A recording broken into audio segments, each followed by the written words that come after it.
Bonjour à tous, bienvenue à ce webinaire pop-up du mois de mai, présenté par l'Association canadienne pour la santé mentale, filiale de Montréal. Je suis Émilie Jeannet, conseillère coordonnatrice à la programmation pour la CSM. Et aujourd'hui, nous avons le plaisir de recevoir Mélissa Généreux qui vient nous parler de l'importance de cultiver son sentiment de cohérence et sa bienveillance en temps de pandémie. Donc, bonjour Mélissa, que je vais vous présenter. Donc, Mélissa Généreux est médecin spécialiste en santé publique et médecine préventive et professeure agréée à l'Université de Sherbrooke. Après avoir œuvré comme directrice de santé publique pendant 6 ans en Estrie, elle agit maintenant à titre de médecin conseil à la direction de santé publique de l'Estrie et à l'INSPQ, de même qu'à titre de coordonnatrice de programme santé à Ouranos, un consortium en adaptation au changement climatique.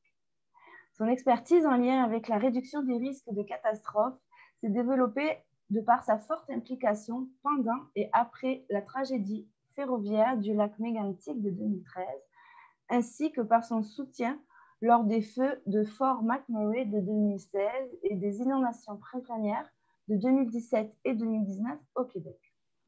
Elle dirige actuellement une étude financée par les fonds verts sur les conséquences socio-sanitaires des inondations printanières de 2019 et une autre financée par les IRSC sur la réponse psychologique et comportementale à la pandémie de COVID-19. Elle travaille également avec le ministère de la Santé et des Services sociaux au développement et à l'implantation des réseaux d'éclaireurs en santé psychologique dans l'ensemble du Québec. Bonjour Mélissa et bienvenue parmi nous aujourd'hui. Pour les petits aspects techniques, Zoom, donc je ne sais pas s'il y en a qui ne sont pas du tout familiers avec Zoom. Aujourd'hui, vous pouvez utiliser le chat ou le clavardage que vous trouvez dans la barre tout en bas pour pouvoir échanger, partager des initiatives, des ressources, échanger entre vous par rapport à ce que vous entendez pendant la présentation. C'est notre lieu de réseautage en ce moment, donc n'hésitez pas à l'utiliser pour discuter entre vous. Si vous avez des questions à certains moments de la présentation, vous allez pouvoir donc poser directement vos questions à Mélissa, soit en levant la main si vous voulez lui adresser votre question, soit en inscrivant vos questions dans le chat également. Et c'est moi qui ferai donc la relève pour poser vos questions à Mélissa. Cette présentation est enregistrée, donc vous aurez accès dans les quelques temps après à la rediffusion donc, de cette conférence que vous pourrez partager également et elle sera présente sur notre site internet donc pour pouvoir la réécouter ou la diffuser auprès de vous. Donc, sans plus tarder, je vais laisser la parole à Mélissa. Donc, tout fonctionne, on est parfait. Donc, bonne présentation. Merci. Merci beaucoup. Puis je me suis chargée d'admettre quelques personnes pendant que tu faisais l'introduction, mais là, je vais te laisser. Je reprends la relève. Travail d'équipe. Eh bien, bonjour. Merci beaucoup de m'accueillir. Je vais vous avouer que je suis vraiment contente, un petit peu excitée aussi d'être avec vous aujourd'hui. Des conférences, j'en ai donné beaucoup dans la dernière année, mais pas tant grand public, je vous dirais. Là, ce que je trouve le fun, c'est que je vois plein de noms que je ne connais pas, des gens un petit peu de partout, j'imagine, au Québec ou peut-être même ailleurs. Donc, je suis vraiment contente que vous soyez parmi nous. Puis moi, c'est vraiment avec un grand enthousiasme là, que j'ai préparé cette présentation-là.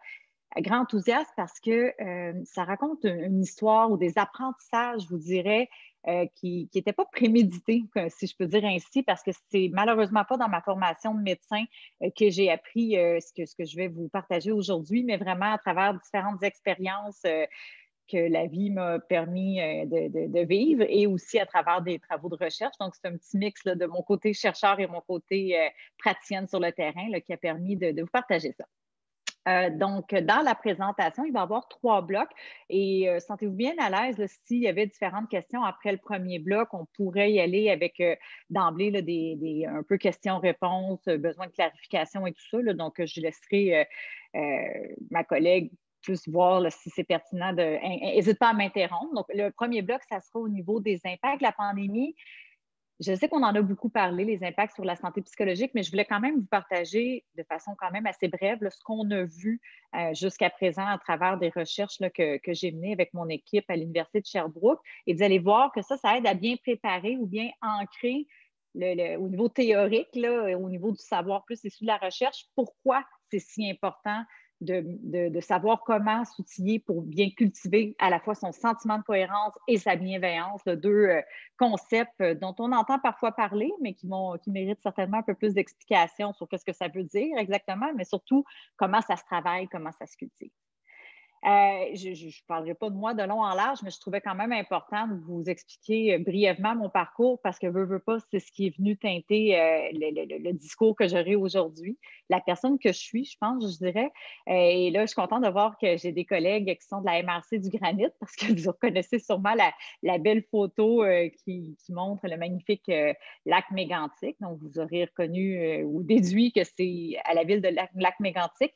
Photo qui a été prise avant les événements malheureux là, qu'on a connus, dont on a tous entendu parler en juillet 2013. Et je vous dirais que ces événements-là, comme plusieurs personnes à la MRC du Granit, moi, je ne suis pas du Granit, je suis ailleurs, donc Sherbrooke, dans la même région, mais un petit peu plus loin. Mais j'étais directrice de santé publique à l'époque. Puis ce qui est un peu particulier, c'est que j'ai été nommée le 2 juillet 2013 comme directrice de santé publique. J'avais 33 ans.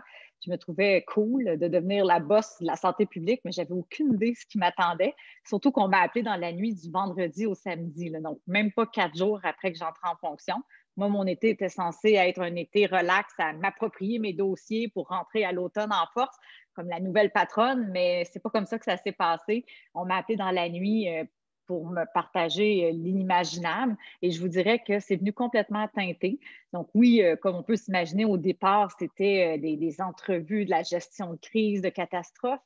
On était vraiment dans une logique de mesures d'urgence, d'évacuation, de produits toxiques pour la santé et tout ça. On s'est monté une équipe. C'est d'ailleurs là, tu sais, moi, Horacio Arruda, je ne le connaissais pas. Je ne connaissais pas le ministre de la Santé. Je ne connaissais personne. Même au Granit, il y a plusieurs personnes que je connaissais, comme on voit l'ancien directeur général du C3S du Granit. Donc, on a tous eu à apprendre à se connaître très, très rapidement. C'est des liens très serrés. Là, je vous montre un petit exemple, mais plein de partenaires vraiment précieux de la communauté. Par contre, à ce moment-là, j'étais encore beaucoup dans une logique court terme parce que dans ma tête, ce qu'on m'avait appris comme médecin de santé publique, c'est qu'il y a une crise, on doit gérer la crise. Je vous dis ça parce qu'il y a beaucoup d'analogies avec la pandémie. On voit beaucoup, beaucoup d'énergie mise sur on va gérer le virus, on va gérer la crise liée à la pandémie. Mais ce que j'avais vraiment pas réalisé à l'époque, et c'est pour ça que j'en parle autant depuis un an, c'est que les premières semaines, premiers mois, c'était le début d'une longue aventure. Ça, jamais j'aurais pensé ça sur le coup. Ça m'est rentré dedans, si on veut. Je trouve que l'image que vous voyez ici est très évocatrice. Là. On voit que cette notion-là de rétablissement, c'est pas quelque chose devant une adversité importante qui se règle en quelques semaines, quelques mois. Ça prend des années. On est encore dans cette logique-là au Granit, mais vraiment définitivement plus outillé et plus fort qu'on l'était avant. Mais on a énormément appris et c'est un peu de ces apprentissages-là que je veux partager aujourd'hui avec vous. Et on a fait plein de choses. J'en parlerai pas en long et en large, mais on a entre autres eu l'instinct, la collectivité par des réflexions collectives nous a amené à se faire rendre compte qu'on devait changer notre approche sur le terrain, qu'une approche trop clinique, trop centrée sur la consultation en clinique, c'était bien, mais ce n'était pas suffisant pour répondre à la demande, que le réseau de la santé devait sortir de son cadre clinique et travailler beaucoup plus avec la communauté, travailler dans une approche de proximité, dans une approche qui vise à impliquer les citoyens, à mobiliser la communauté. Donc, je vous dirais que c'est quand même depuis 2016 là, qu'on a développé ce créneau-là, donc pratiquement 5 ans maintenant aujourd'hui. Et c'est vraiment là, des apprentissages riches, comme je vous dis, qui vont venir teinter tout ce que je vais discuter avec vous aujourd'hui. Donc, pour la première partie, les impacts psychologiques de la pandémie, bien, vous comprenez que dès que la pandémie, on n'avait même pas parlé de pandémie encore, on parlait c'est en février 2020 d'épidémie mondiale, ou en tout cas, on n'était pas encore en pandémie, mais pourtant, déjà à l'époque, moi, j'avais ce schéma-là en tête. Je me disais, bon, des catastrophes, ça peut être sous forme d'accidents de train, de feux de forêt, d'inondations, d'attentats terroristes, mais ça peut être aussi sous forme de pandémie ou de grosses épidémies. Parce que tout ça a en commun que ça vient perturber le fonctionnement normal d'une société, à peu près dans toutes nos sphères. Et ces pertes-là cumulées, ces perturbations-là, cette accumulation-là de stress de toutes parts, bien, inévitablement, ça vient affecter la situation émotionnelle ou l'état émotionnel des gens, mais aussi à l'échelle un petit peu plus collective. Et ce qu'on savait avec cette courbe-là, qui d'ailleurs existait là, bien avant la pandémie, c'est que ça serait une erreur de croire qu'on va examiner comment la population réagit dans les premières semaines, puis ça va dicter la suite. Oh non, non, parce que dans les premières semaines, au contraire, on est dans une phase un petit peu héroïque et voire de lune de miel parce que, et on l'a extrêmement vu en pandémie avec le mouvement des arcs-en-ciel, des hashtags ça va bien aller, puis c'était correct, là, je pense que c'était la bonne chose à faire. On sentait un mouvement de cohésion sociale, de soutien envers nos travailleurs de la santé, d'entraide virtuelle entre tous et chacun. Tout le monde, on est allé chercher, mobiliser toutes nos ressources biologiques, là, nos hormones de stress, nos ressources psychologiques, nos ressources sociales. Donc, oui, on était ébranlés, mais somme toute, on était quand même globalement dans une réaction émotionnelle moyenne meilleure que ce qu'on voit aujourd'hui. Et comme on pouvait s'y attendre, c'est pas anormal du tout, c'est ce qu'on pouvait anticiper, c'est que après ça, on se fatigue, on s'épuise dans toutes nos ressources que je viens de mentionner. On vit une certaine forme de désillusionnement. On fait l'inventaire de toutes les pertes, toutes les perturbations, et là, ça devient difficile à encaisser. Et là, il arrive toutes sortes d'événements, les trigger events, donc des événements qui viennent déclencher une autre réaction émotionnelle négative. Donc, je suis sûre que vous faites plein de liens avec des annonces, entre autres. Oups, on change de palier de couleur. Oups, on perd tel acquis, ou on l'a regagné, on le perd. Et à ça, on ajoute en plus la saison plus froide, plus noire, plus sombre de l'automne et de l'hiver. Donc, tout ça ensemble fait en sorte que c'est vraiment là, vers la fin de la première année de post-pandémie qu'on a vu les effets plus difficiles. Et ce que je tiens à dire, c'est que comme vous voyez sur la courbe, la reconstruction, elle peut être longue. On va continuer. Moi, je pense que rendu au stade où on est, on peut globalement seulement aller en s'améliorant, mais ça serait une erreur de croire que parce qu'on aura peut-être au courant de l'été mieux maîtrisé la transmission du virus, que du jour au lendemain, l'état de santé émotionnelle de notre population va tout d'un coup revenir à la normale. Ce n'est pas comme ça que ça va se passer, malheureusement. Pourquoi? Parce qu'on a eu affaire à différents stresseurs primaires, donc d'être isolé, le confinement. Plusieurs ont perdu leur emploi, ont perdu beaucoup d'argent. Les enfants ont cessé d'aller à l'école in and out à divers moments dans l'année. Il y en a qui ont eu la COVID ou qui ont eu très peur d'avoir la COVID.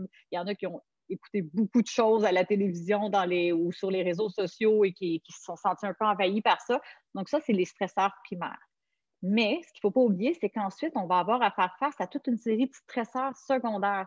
Et ça, je fais beaucoup d'analogies justement avec l'acte mégantique où les stresseurs primaires liés à la tragédie en tant que telle ont duré quelques semaines, on peut dire, mais ensuite de ça vient la reconstruction, vient des choix décisifs où les gens ont des opinions. Puis ça peut créer des tensions. Moi, je vois la nouvelle réalité comme ça. Ah, moi, je la vois comme ça. Puis là, ben, n'oubliez pas que ça va faire 1 an là, qu'on est effrité, puis qu'on est tendu, puis qu'on est fatigué. Donc, on n'est pas au meilleur de notre état émotionnel. Et là, on a des décisions à prendre, on a des choix de société à prendre. Donc, les stresseurs secondaires peuvent être assez lourds. Et à ça, j'ose aussi rajouter le fait que on a nos jeunes. Moi, je suis quand même assez inquiète pour nos jeunes, nos enfants et nos jeunes qui ont eu une année ou deux assez perturbée. Donc, ces jeunes-là, ce n'est pas parce qu'on réouvre les valves ou peut-être un certain retour semblant de normalité à l'automne que tout va revenir à la normale. Il y en a qui vont avoir beaucoup perdu. Donc, on va avoir à travailler fort là, au niveau des stresseurs secondaires dans la prochaine année, peut-être plus. Et à ça, mais les réactions anniversaires, je pense qu'à chaque année, un rappel de la douleur, de la souffrance. Donc, on doit avoir tout ça en tête là, lorsque vient le temps de penser un petit peu à comment on peut s'aider dans notre établissement. Mais je ne veux quand même pas être trop défaitiste parce qu'on voit aussi, et ça, ce n'est pas pour la pandémie, mais de façon générale, à la suite d'une catastrophe ou d'une crise majeure, les manifestations au niveau psychologique sont quand même d'intensité variable. Donc, ce n'est pas tout le monde qui va réagir hyper négativement. En fait, je dirais qu'il y a seulement 3-4 de la population, grosso modo, à l'échelle de la planète, qui va être appelée à développer des symptômes beaucoup plus sévères de stress post-traumatique envahissant, des idées suicidaires, par exemple. On a un 15-20 de la population qui, elle, va développer davantage des symptômes légers, tu sais, un petit peu de stress, d'anxiété, de l'insomnie, mais rien d'envahissant, rien qui perdure sur le temps, ou en tout cas quelque chose qui est quand même encore gérable, si on veut. Et la bonne nouvelle, c'est que le 3/4 de la population va avoir peut-être aucun symptôme ou des petits symptômes transitoires, là, du stress, un petit peu de frustration, colère, mais somme toute quand même assez gérable au quotidien. Donc, je veux quand même qu'on retienne ça. Et une autre chose aussi qui est importante à savoir, c'est que dans un contexte de crise, on a beaucoup tendance à penser au stress post-traumatique. Ça a été beaucoup, beaucoup étudié.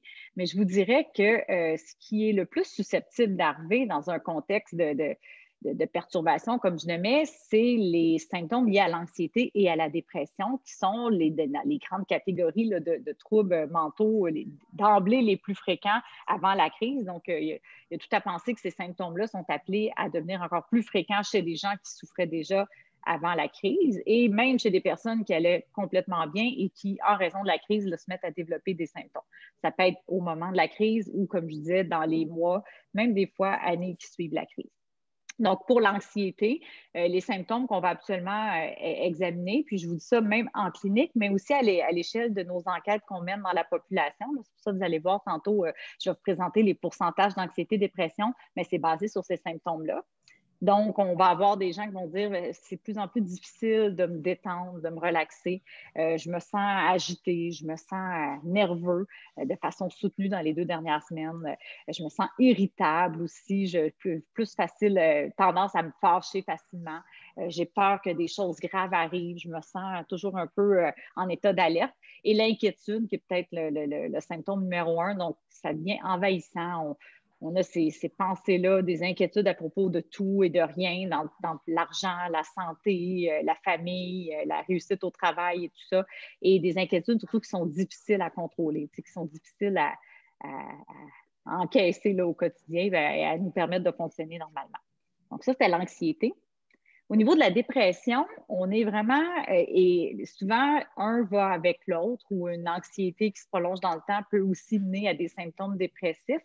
Donc, la dépression, on est vraiment plus dans la tristesse, sentiment on a de la peine, on est triste, on a de la misère à trouver les choses qui nous faisaient plaisir avant ne nous font plus plaisir. Donc, une perte d'intérêt, ça, c'est vraiment des symptômes évocateurs des symptômes dépressifs. Notre sommeil qui peut se trouver perturbé, là, soit qu'on a juste envie de dormir ou soit qu'on a de la misère à dormir comme jamais. Notre appétit aussi qui peut être perturbé. Il y en a qui vont vraiment avoir plus aucun appétit, d'autres qui vont se mettre tout d'un coup à avoir un appétit vraiment augmenté. Le ralentissement, sentir que les idées vont moins vite, que même on bouge moins vite que d'habitude. La concentration qui est difficile, ça, on l'entend vraiment beaucoup. Je lis un livre, puis j'ai l'impression que je lis dans le vide, ça ne rentre plus. La fatigue, bien sûr, le manque d'énergie. La culpabilité, l'estime de soi, dire oh, je ne vaux rien, je suis bon à rien, personne m'aime. C'est de ma faute ce qui arrive. Et ultimement, chez peut-être un des pires symptômes qu'on anticipe, c'est les idées noires, penser qu'on serait mieux mort ou penser à se faire du mal d'une manière ou d'une autre. Donc ça, on est pas mal dans les 9 symptômes de dépression qu'on surveille de près dans nos enquêtes. Et une fois que je vous dis ça, nous, on a des enquêtes justement menées auprès de milliers de personnes dans plusieurs pays de la planète là, que vous voyez, donc aussi diversifiés que Hong Kong, Nouvelle-Zélande, États-Unis, Suisse, Canada. Et si je vous donne la statistique dans chacun de ces pays-là de gens qui cumulent plusieurs symptômes qui sont soit compatibles avec un trouble d'anxiété ou une dépression majeure. Donc, dans le fond, vous voyez les symptômes que je vous ai montrés, là, des gens qui ont plusieurs de ces symptômes-là. Ce qu'on voit, c'est que c'est majeur. Là, en temps de pandémie, en fait, c'était en novembre 2020. On voit qu'il y a des pays où on a près de 40 de la population actuellement qui coche au moins 5 symptômes, là, sur les 5 symptômes d'anxiété ou 5 symptômes de dépression, des symptômes qui sont récurrents, là, pas juste une fois en 2 semaines, mais qui arrivent au moins un jour sur deux. Donc, vous voyez un peu l'ampleur de la problématique. C'est très répandu, mais je pense que c'est quand même important de constater que c'est très répandu au Canada, au Québec, mais c'est l'est aussi à travers la planète. C'est un phénomène mondial. C'est intéressant de voir quand même qu'il y a des pays, Suisse, Belgique, entre autres, qui s'en sortent relativement mieux qu'ailleurs. Et vous allez voir dans les prochaines diapos, au Canada, ça va moins bien. Bien, ça ne va pas tout à fait bien, mais au Québec, étrangement, là, on est ceux du Canada qui s'en sortent le mieux au niveau de la santé mentale. Ceci étant dit, il y a encore beaucoup de défis, mais ce que je constate, là, le lien dans les différents pays, c'est que les pays qui sont moins d'entrée de jeu culture anglo-saxonne, peut-être plus des racines, entre autres, francophones, latines, on voit que ce sont, ou les parties de pays là, sont globalement des pays qui semblent s'en sortir mieux. Donc, une des hypothèses que je me permets de poser, c'est que il y a eu une pandémie, mais il y a eu aussi une infodémie. Hein? On l'a tous vu, on a tous été victimes de ça. Si on y pense bien au quotidien, la pandémie vient limiter beaucoup de nos faits et gestes, mais elle vient aussi beaucoup envahir l'information qui vient à nos oreilles et à nos yeux. On ouvre une page Facebook, c'est difficile de ne pas entendre parler de la pandémie. On ouvre les nouvelles. Si vous trouvez un post qui, pendant 30 minutes, ne vous parle pas de pandémie, dites-moi lequel, parce que moi, je n'en ai pas trouvé.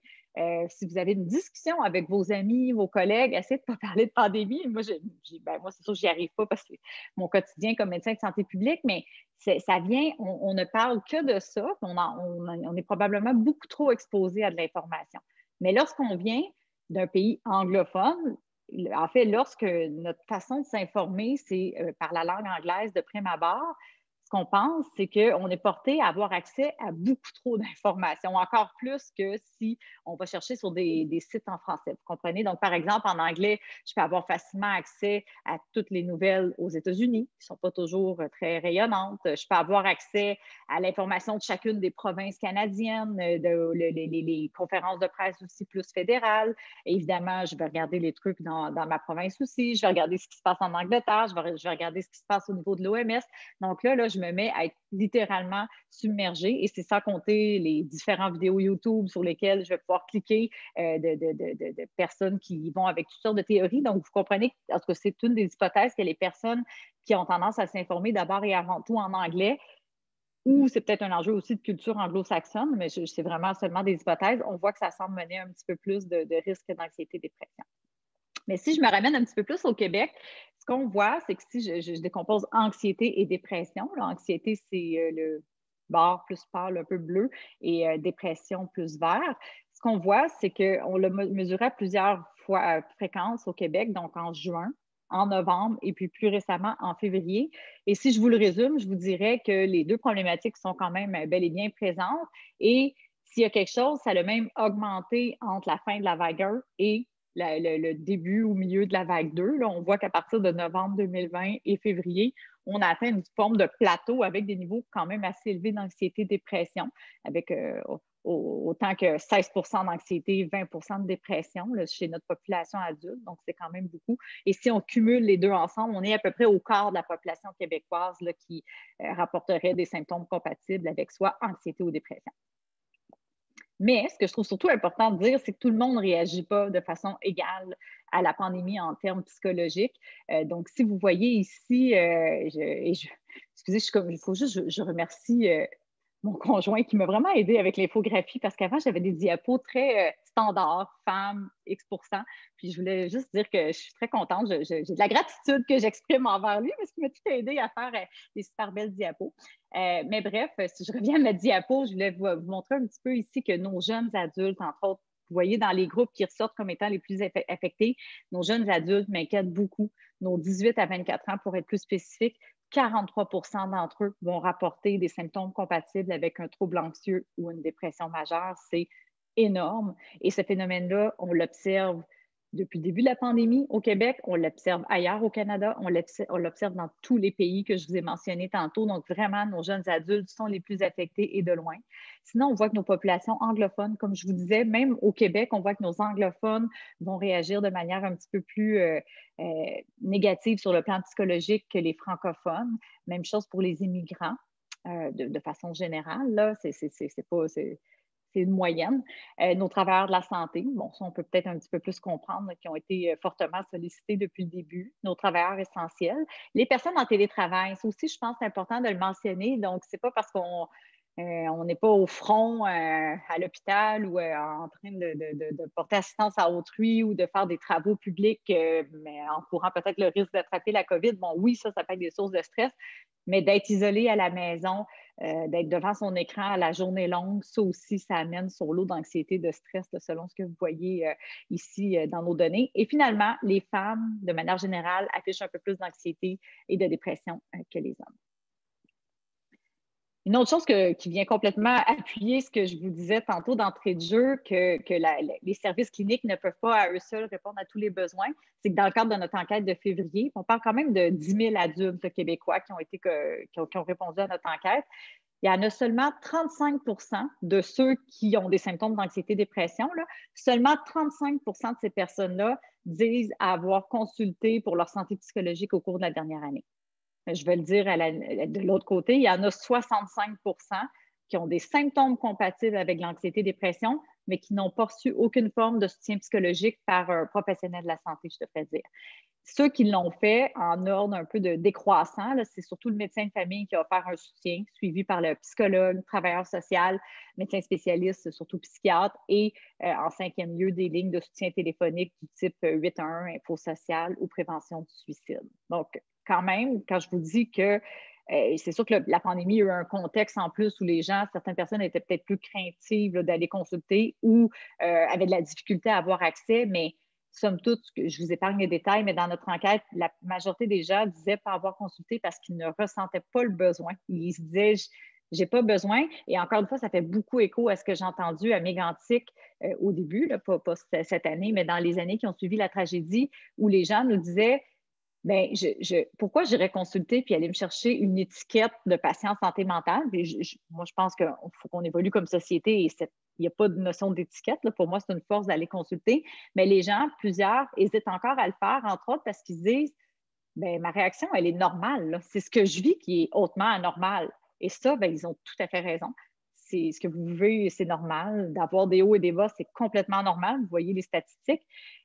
Et je pense que c'est juste que le fait d'aller consulter certaines personnes voient ça comme je suis anormal. Donc, ça, il faut peut-être déstigmatiser ou défaire cette étiquette-là, mais ça explique en grande partie aussi pourquoi les gens sont moins enclins à vouloir consulter quand la source de leur anxiété ou de leur dépression est causée par une catastrophe, une crise qui est vraiment en dehors de leur contrôle. Et dernier point, bien, ça c'est vraiment majeur, c'est ce qui vient expliquer un peu pourquoi je veux tant vous parler de sentiment de cohérence et de bienveillance, c'est que des facteurs là, qui peuvent expliquer l'anxiété et la dépression en temps de pandémie, on en a regardé un puis un autre. On en a regardé là, des dizaines et des dizaines et des dizaines.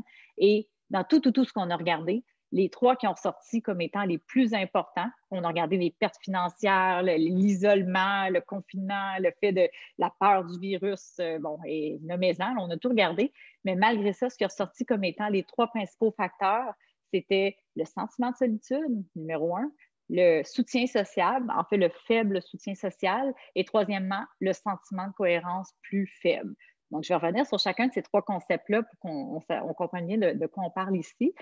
Le sentiment de solitude, ce qu'on a demandé aux gens, c'est pas nécessairement avez-vous été isolé ou pas, parce que l'isolement, c'est quelque chose d'objectif. Raconte-moi ta semaine, raconte-moi le nombre de contacts sociaux que tu as eu et je vais te dire si tu as été isolé ou pas par rapport à la moyenne.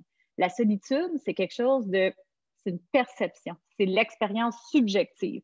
Donc moi, je peux avoir eu beaucoup de contacts sociaux par rapport à toi, mais si moi, mon besoin, c'est d'en avoir beaucoup, bien, ça se peut que je me trouve quand même très seule. Donc, la solitude, c'est quand j'ai l'impression que je manque de compagnie, quand j'ai l'impression d'être tenue à l'écart, quand j'ai l'impression d'être isolée des autres. Donc, pourquoi je dis ça? C'est que nos jeunes adultes, ils souffrent de solitude beaucoup.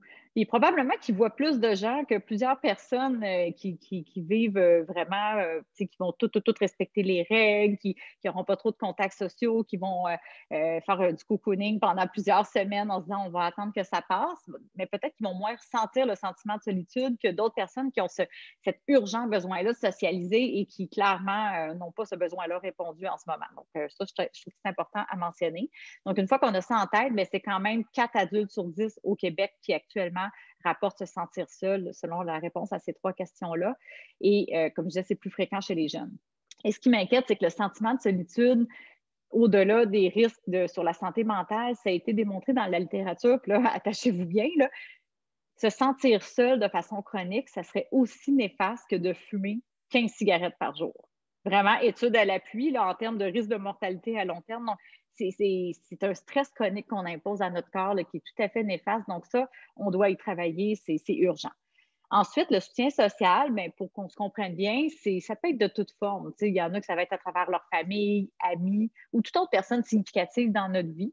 On parle d'une ou plusieurs personnes, mais l'important, c'est d'être capable de se dire que dans ma vie, j'ai quelqu'un qui est présent quand j'en ai besoin. J'ai quelqu'un avec qui je peux partager mes problèmes.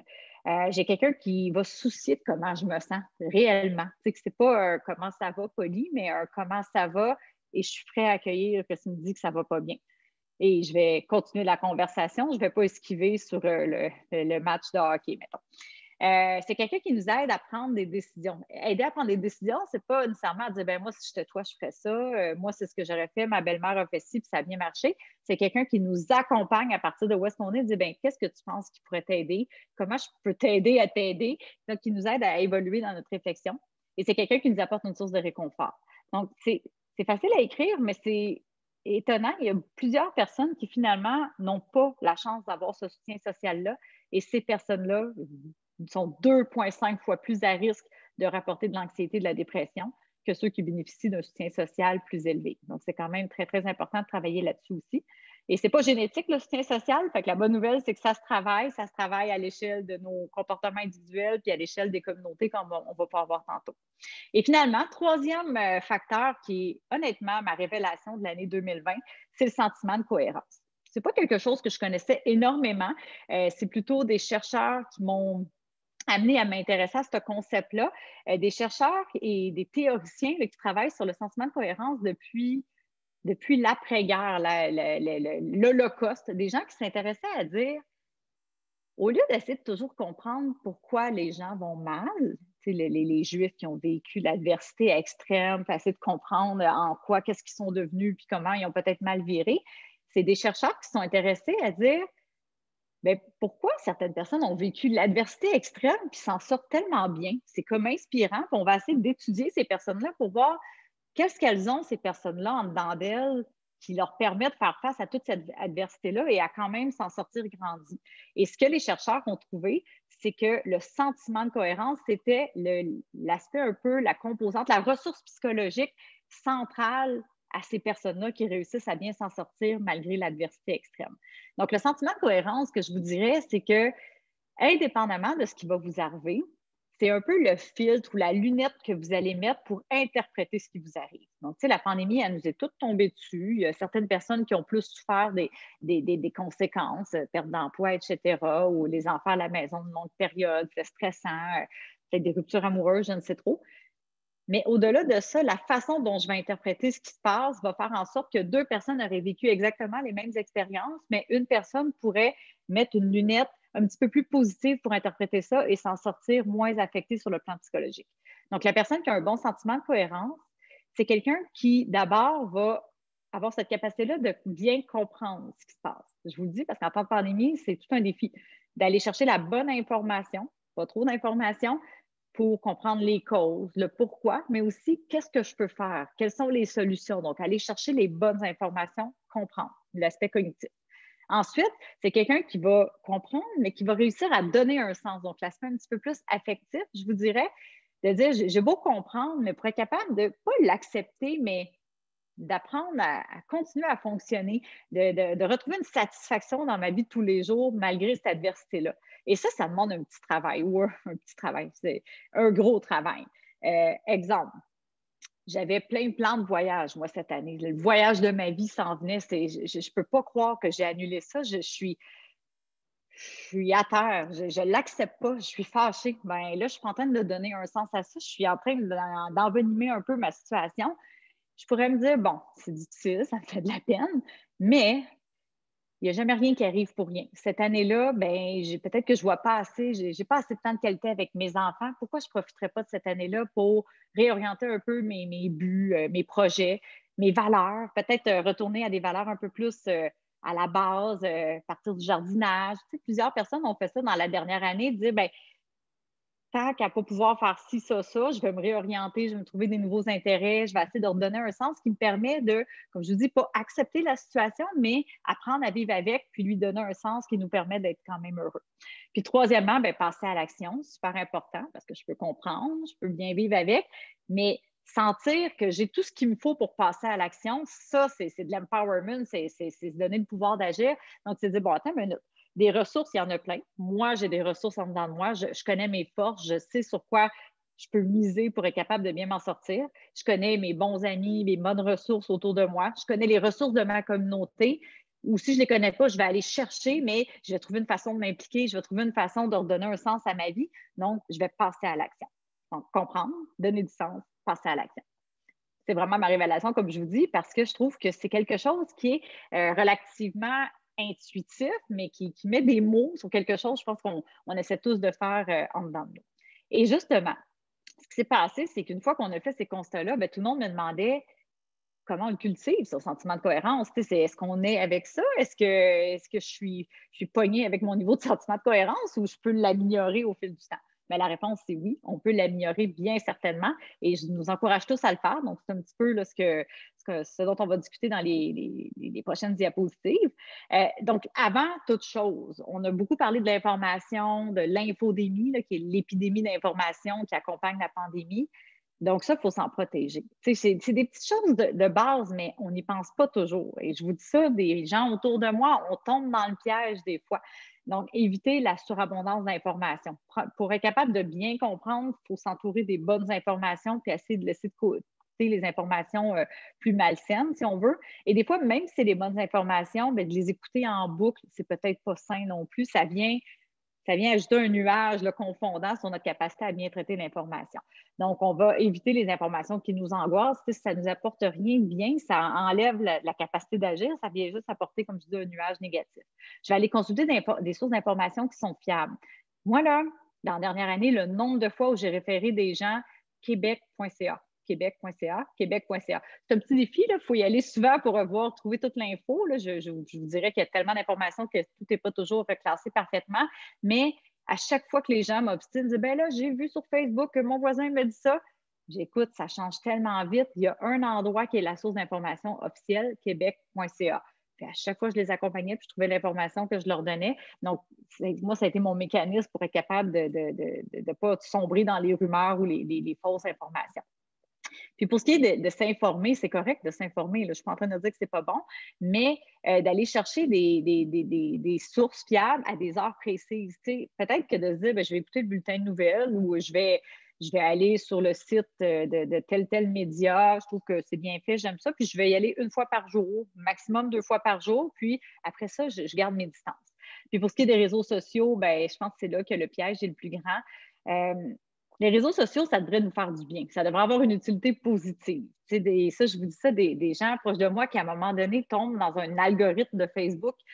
Si, à un moment donné, vous allez cliquer sur quelqu'un qui a des propos qui vous déplaient, là, je ne sais pas, de type un peu complotiste ou qui pique votre curiosité, vous cliquez ou vous répondez à cette personne-là, bien, il y a un algorithme qui fait que ça va toujours réapparaître de plus en plus sur votre page Facebook.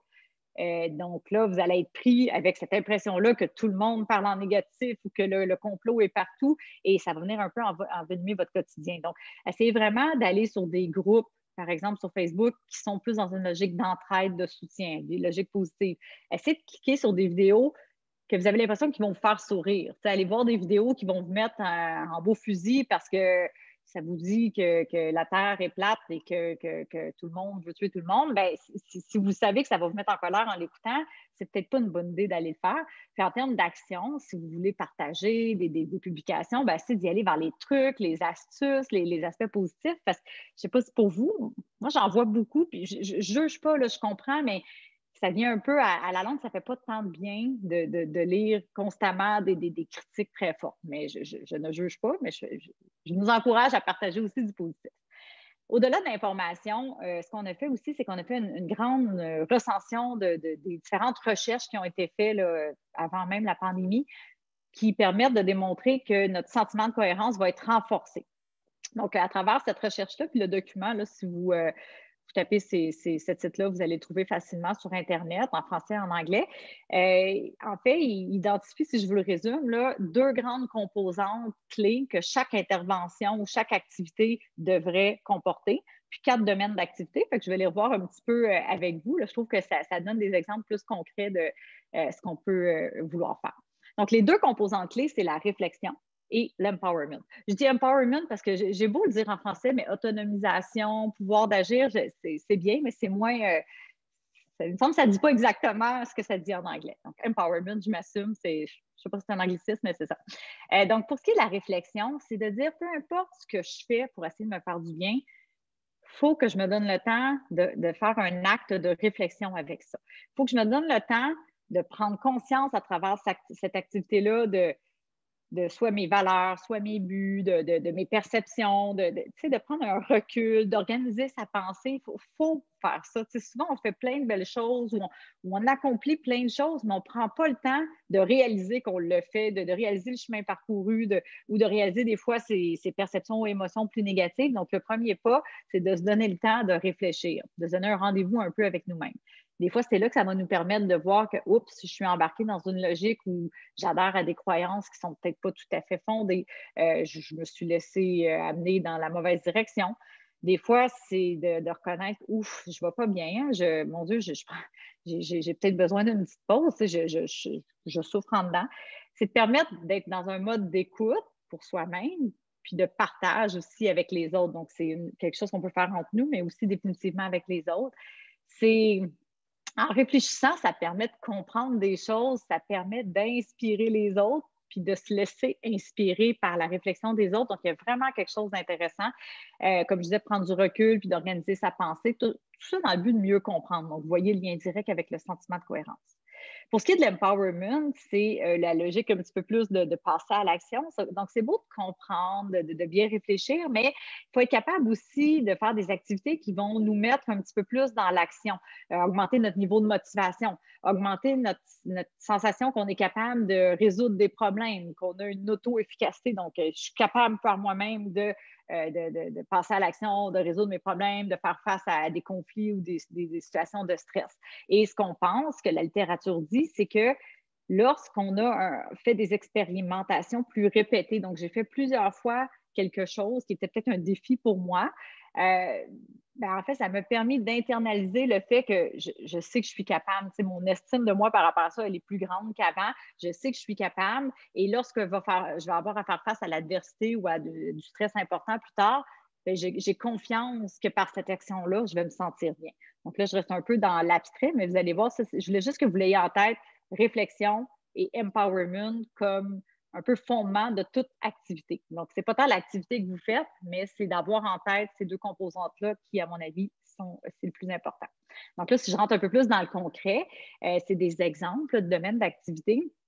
La pleine conscience, là, moi, je vous dis ça, malheureusement, je ne fais pas partie des gens qui ont la patience pour faire de la méditation, yoga. Je salue ceux qui le font, mais je suis trop hyperactive.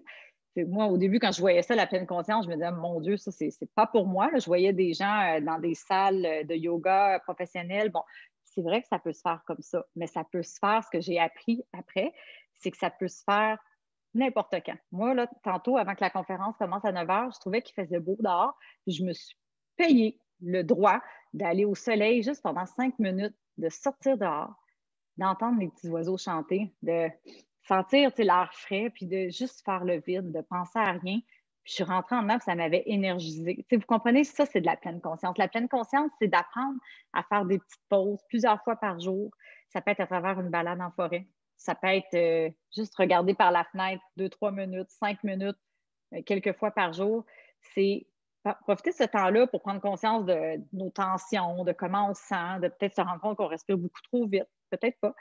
C'est d'entendre les bruits environnants, c'est d'entendre le bruit de son cœur. Donc, vous comprenez, c'est d'être juste pour vivre le moment présent, puis pendant ce temps-là, de ne pas penser à hier, avant-hier ou l'année passée, et encore moins au futur, de juste se poser. Et je vous le dis, ça fait un bien fou. Et pendant ce temps-là, ben, comme je vous disais, habituellement, on se rend compte qu'on n'avait pas une bonne posture, qu'on ne respirait pas bien. Et de profiter de cette période-là pour prendre des grandes respirations profondes, c'est magique parce qu'au niveau biologique, ce qu'on est en train de faire, c'est de dire à notre cerveau, en respirant profondément, on envoie des signaux comme quoi notre corps devrait se détendre. Donc, simplement en contrôlant sa respiration, on est en train de se diriger vers la détente. Ensuite, un tout autre domaine d'activité, tout ce qui est de l'ordre de l'expression. L'expression de soi, ça peut se faire par voix orale, ça peut se faire par l'écriture. D'ailleurs, à Lac-Mégantic, on avait parti, je parle au passé parce que là, on l'a mis un peu sur pause avec la situation un petit peu plus corsée en termes de COVID, mais un projet qu'on appelle le récit de vie. Donc, le récit de vie, c'est essentiellement de se donner le droit sur une base bénévole, bien sûr, volontaire. Là. Donc, les gens arrivent et disent j'aimerais participer, moi, à un récit de vie. Donc, on a un intervenant de notre équipe qui va, aussi simple que ça peut être, s'asseoir avec une personne puis dire raconte-moi ta pandémie. On a une demi-heure, 1 heure, là, raconte-moi. Ça m'intéresse. Puis, je ne vais pas te poser plein de questions. On n'est pas en thérapie. Je suis intéressée à te donner le temps de me raconter ça. Mais pas me raconter de telle date à telle date, j'ai été en isolement parce que j'étais en contact. Non, on ne veut pas nécessairement les faits. Ça, bon, vous pouvez, mais c'est de vous raconter en termes de ce que vous avez ressenti, en termes dans vos hauts et vos bas, comment vous avez réagi à ces ressentis-là? Ça a été quoi vos trucs, vos astuces? Comment vous avez fait pour faire face à ces émotions-là, des fois qui n'étaient pas parfaitement positives? Et surtout, au bout de cette longue année-là, même 15 mois, qu'est-ce que vous avez appris? En quoi vous êtes différent aujourd'hui de ce que vous étiez il y a 15 mois? C'est niaiseux, là, mais ça, on ne le fait jamais. On ne le fait pas. Puis si vous regardez le chemin parcouru, là, on a appris en tabarouette, on a grandi là-dedans, puis c'est important de le reconnaître, c'est important de se raconter, donc autant pour la positive que aussi se raconter quand ça va moins bien, avoir quelqu'un qui est une bonne oreille, être capable de ne pas garder ça en dedans finalement. Donc l'expression de soi, c'est super important. On n'a peut-être pas toujours le goût de parler avec quelqu'un, donc l'écriture demeure aussi un peu style journal intime, mais de mettre par écrit, de noter ses souvenirs, encore une fois, ça a le potentiel de venir organiser sa pensée. Tu sais, quand on prend la peine de l'écrire, il faut avoir un début, une fin, ça permet de structurer, ça permet de mettre par écrit quelque chose qu'on vivait, puis de le rendre plus concret, plus compréhensible. Donc, c'est vraiment un rendez-vous avec soi-même qui permet de, encore une fois, prendre du recul et tirer des apprentissages. Mon activité chouchou, je vous dirais, c'est tout ce qui est autour des activités artistiques culturelles. Ça, là, ça a été une révélation, coup de cœur, je vous dirais, pas juste dans la dernière année, mais depuis la tragédie de Lac-Mégantic, parce que devant une situation aussi extraordinaire, on n'a comme pas eu le choix comme communauté d'innover, de penser à des choses différentes pour se faire du bien. Et la voie de l'art, de la culture a vraiment été une voie très intéressante pour plusieurs personnes. Ça a permis de rejoindre des jeunes, des moins jeunes, de toutes les cultures, de tous les niveaux socio-économiques. L'art, ça a cette capacité-là d'être à portée universelle. C'est un peu sans langage. Tout le monde peut apprécier une forme d'art ou d'une autre. On ne parle pas nécessairement de visite au musée des beaux-arts, quoique ça peut être très bien, mais ça peut être aussi simplement d'écouter de la musique, de vivre ses émotions à travers ça, d'écouter un film, d'avoir une réflexion accompagnée de ça. Ça peut être l'art créatif, de la peinture, du théâtre. Il y a tellement de façons à travers l'art de mieux passer sa crise.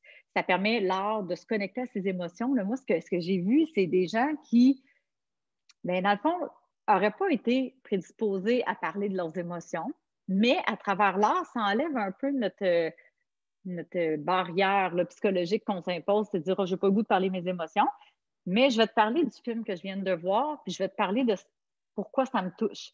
Puis inévitablement, en faisant ça, vous êtes en train de vous connecter entre ce que vous avez vu, puis c'est une œuvre d'art, et que ça évoque chez vous comme émotion. Donc, ça vous permet d'exprimer quelque chose qui est peut-être naturellement plus difficile à exprimer. Ça vient, encore une fois, enclencher un processus réflectif, un processus libérateur.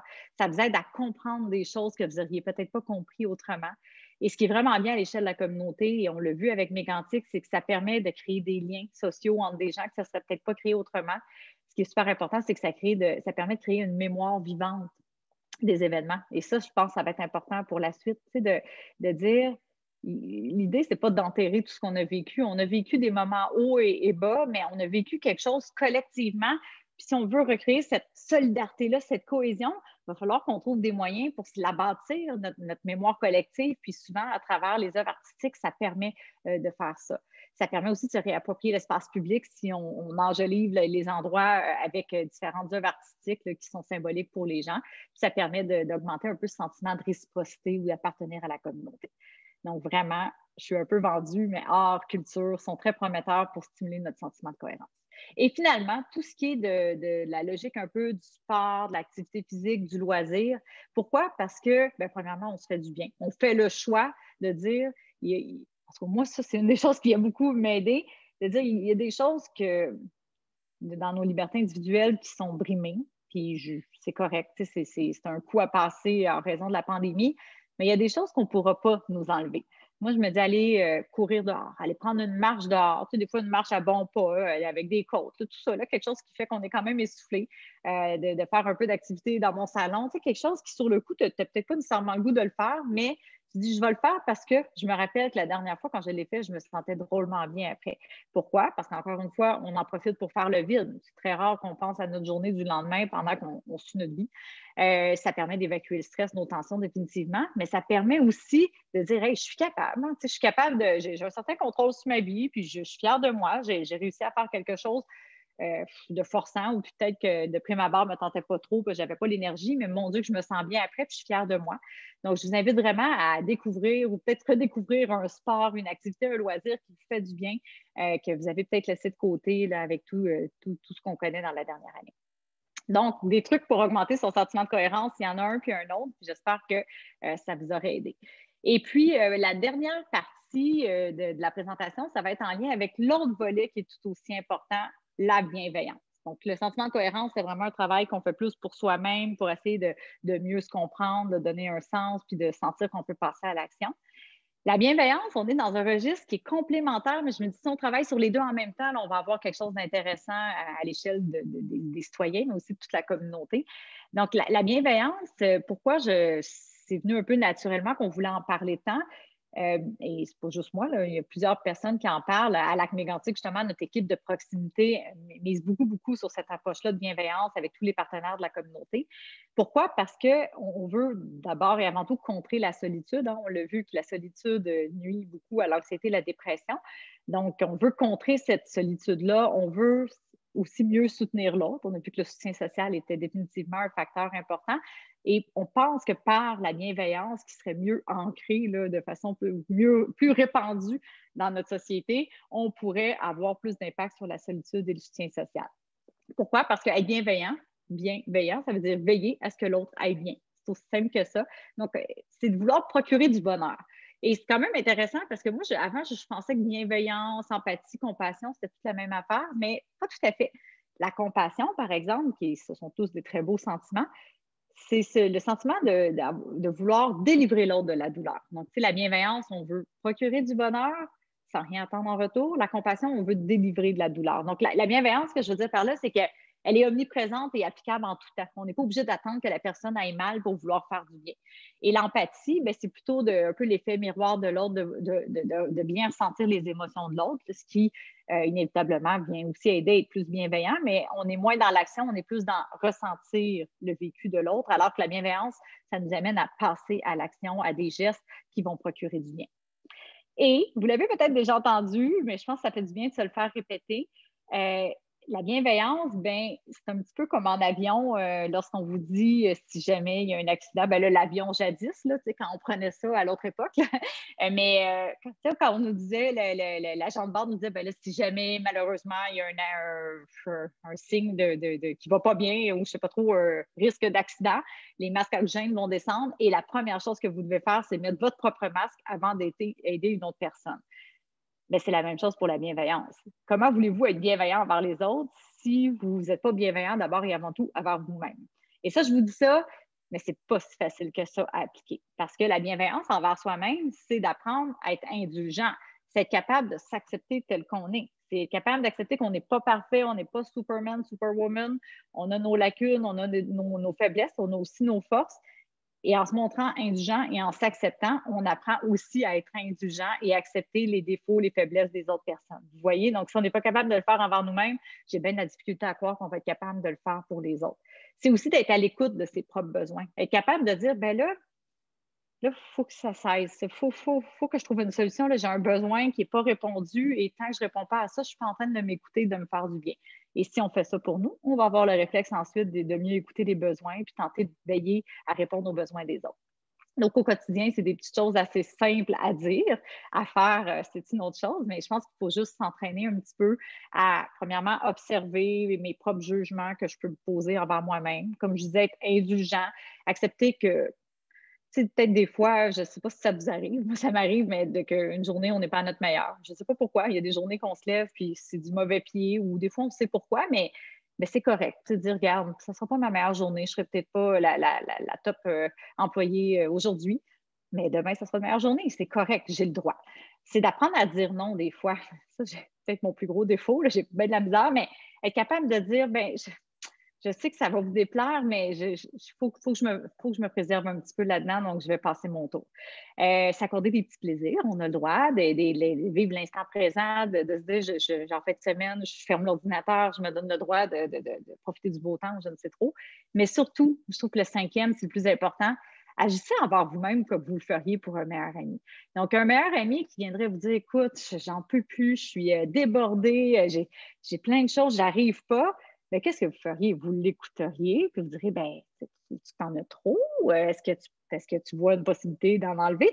Vous essaieriez de l'aider dans ce sens-là, mais faites la même chose pour vous. Et une fois qu'on est rendu super bienveillant envers soi-même, bien là, naturellement, vous allez voir le bien que ça vous procure et vous allez avoir le goût de le faire envers les autres. Et ça, je pense qu'en temps de pandémie, l'entraînement, c'est plus difficile qu'un entraînement au gym, dans le sens que toutes les conditions étaient réunies pour nous donner le goût de tomber dans le jugement, la critique, le blâme. Encore une fois, je ne sais pas pour vous. Moi, on a tous eu nos moments. Moi, là, le moment où c'est venu le plus me chercher, où j'ai vraiment eu le plus de difficultés à demeurer bienveillante, c'est justement avec les voyages. Je suis une passionnée de voyage, puis je me suis dit non, je ne voyagerai pas, bien sûr. Je veux être un modèle, je veux montrer l'exemple, je veux protéger ma famille, blablabla. Et là, je voyais des amis dans le temps des fêtes qui disaient moi, je vais en Floride, je vais ci, je vais ça. Et j'étais sur le coup très fâchée, très, très fâchée. Je ne l'ai pas écrit sur Facebook, remarque, là, où je n'ai pas essayé de critiquer les gens trop, mais ça venait m'envahir. Jusqu'à temps que je me dise, ça m'apporte-tu du bonheur, ça? Pas du tout. Est-ce que ça change quelque chose dans la vie des gens que je sois fâchée après eux? Non. Surtout que je ne leur dis pas, donc je reste pris avec ça. Puis il n'y avait aucune situation gagnante. Puis après ça, j'ai compris qu'au bout du compte, c'est moi qui s'ennuie de voyager. Puis regarde, je ne suis pas d'accord avec le fait qu'il le fasse, mais j'essaie de me dire, bon, il y a différentes façons de voir. Ils ont probablement des raisons qui les amènent à ça. Ils ont probablement une compréhension différente ou une analyse de la situation différente de la mienne. Je vais me montrer ouverte, pas dans le sens de je suis d'accord, mais regarde, si j'ai des discussions avec eux, je ne vais peut-être pas nécessairement aborder le sujet parce que je ne suis pas certaine que ça va être constructif ou à moins qu'ils insistent. Puis je vais essayer de voir surtout est-ce qu'ils vont bien. Puis est-ce que peut-être c'est des choix irrationnels parce qu'ils ne vont pas bien ou ils ne comprennent pas, puis peut-être je peux les aider. Puis si c'est très rationnel pour eux, ils savent ce qu'ils font, bien regarde, qu'ils fassent ce qu'ils ont à faire, puis qu'est-ce que vous voulez que je vous dise? Je vais continuer à avancer. Donc, c'est un petit peu ça. La bienveillance, c'est d'être capable de se dire qu'il y a plusieurs façons de réagir à l'adversité. Il y a plusieurs raisons qui font qu'on réagit bien ou moins bien. Pour la vaccination, c'est la même chose ces temps-ci, mais c'est certainement pas d'être dans une culture de critique, de blâme qu'on va s'aider tous et chacun. Donc, les petits gestes au quotidien, ben, d'être en mode plus écoute. Si la personne vous parle de quelque chose, même si vous êtes d'accord ou pas avec, de l'amener en mode confidence, de montrer que c'est important pour vous ce qu'elle vous dit, de maintenir un contact visuel, d'essayer de comprendre ce qui peut l'amener à cette position-là, essayer de vous mettre dans sa place, de voir qu'est-ce qui l'a amené à adhérer à cette idée-là, par exemple. Pour des personnes qui vivent des difficultés, ben, essayer de relativiser, justement, être indulgent, comme vous venez d'apprendre à le faire pour vous. De complimenter l'autre aussi, c'est pas juste quand ça va mal, mais des fois, là, je trouve qu'on le fait pas souvent, mais juste de dire, ben, je sais pas, c'est beau comment tu es habillé, oh mon Dieu, t'es vraiment une bonne personne. Hein. Tu savais, ça me fait du bien quand je te vois. Tu sais, des choses qu'on se dit probablement, mais qu'on ne dit pas à voix haute, mais ça fait. C'est pas têteux. Là. Moi, je pense qu'on aime tous des petits gestes comme ça. Mon conjoint, hier, il était dans une file d'attente pour aller chercher un café à l'auto. Puis, quand il a reçu son café, le monsieur a dit l'auto en avant a payé ton café. Tu sais, c'est complètement gratuit. Puis, ben, gratuit dans ça, c'est un geste. Il ne sait même pas c'est qui. Puis, c'est bien le fun. Tu sais, c'est aussi c'est un geste de bienveillance. Donc, ça multiplie les petites attentions simples qui donnent le sourire, mais je suis certaine que ça fait sa journée. Même moi, ça a fait ma journée de voir qu'il y a des bonnes personnes comme ça qui font des bons gestes. Donc, vous aurez compris que la bienveillance, c'est d'essayer de miser sur le bonheur, les émotions positives, plutôt que de mettre trop l'accent sur les émotions négatives. Donc, lorsqu'on a des émotions négatives, c'est correct, on les accueille, là, c'est pas grave, mais on peut essayer de mettre de l'avant aussi les choses qui vont bien. Donc, nous, par exemple, sur l'heure du souper, à chaque jour, on va demander aux enfants de nommer à tour de rôle ce qui a bien été, une ou deux affaires qui a bien été aujourd'hui. Au début, c'était difficile. Ah, mais un tel, je me suis chicanée avec. Non, non, non. Je ne veux pas savoir ce que tu as fait aujourd'hui, je veux savoir ce qui a bien été. C'est le fun parce que ça permet de garder des souvenirs positifs de notre journée. Identifier aussi des qualités que vous avez peut-être développées dans la dernière année, comme la tolérance, l'ambiguïté, la patience. On est tous rendus des champions de ça dans la dernière année. Comme je vous disais, prendre conscience de votre chemin parcouru, c'est important. Ça permet de garder espoir, de cultiver votre optimisme. Des messages de gratitude, vous pouvez le faire pour vous-même. Vous pouvez faire des messages sans les envoyer. Vous pouvez juste vous les passer intérieurement. Comme je vous disais, moi, ce matin, dire wow, je suis chanceuse d'avoir eu 5 minutes de soleil puis de petits oiseaux qui chantent.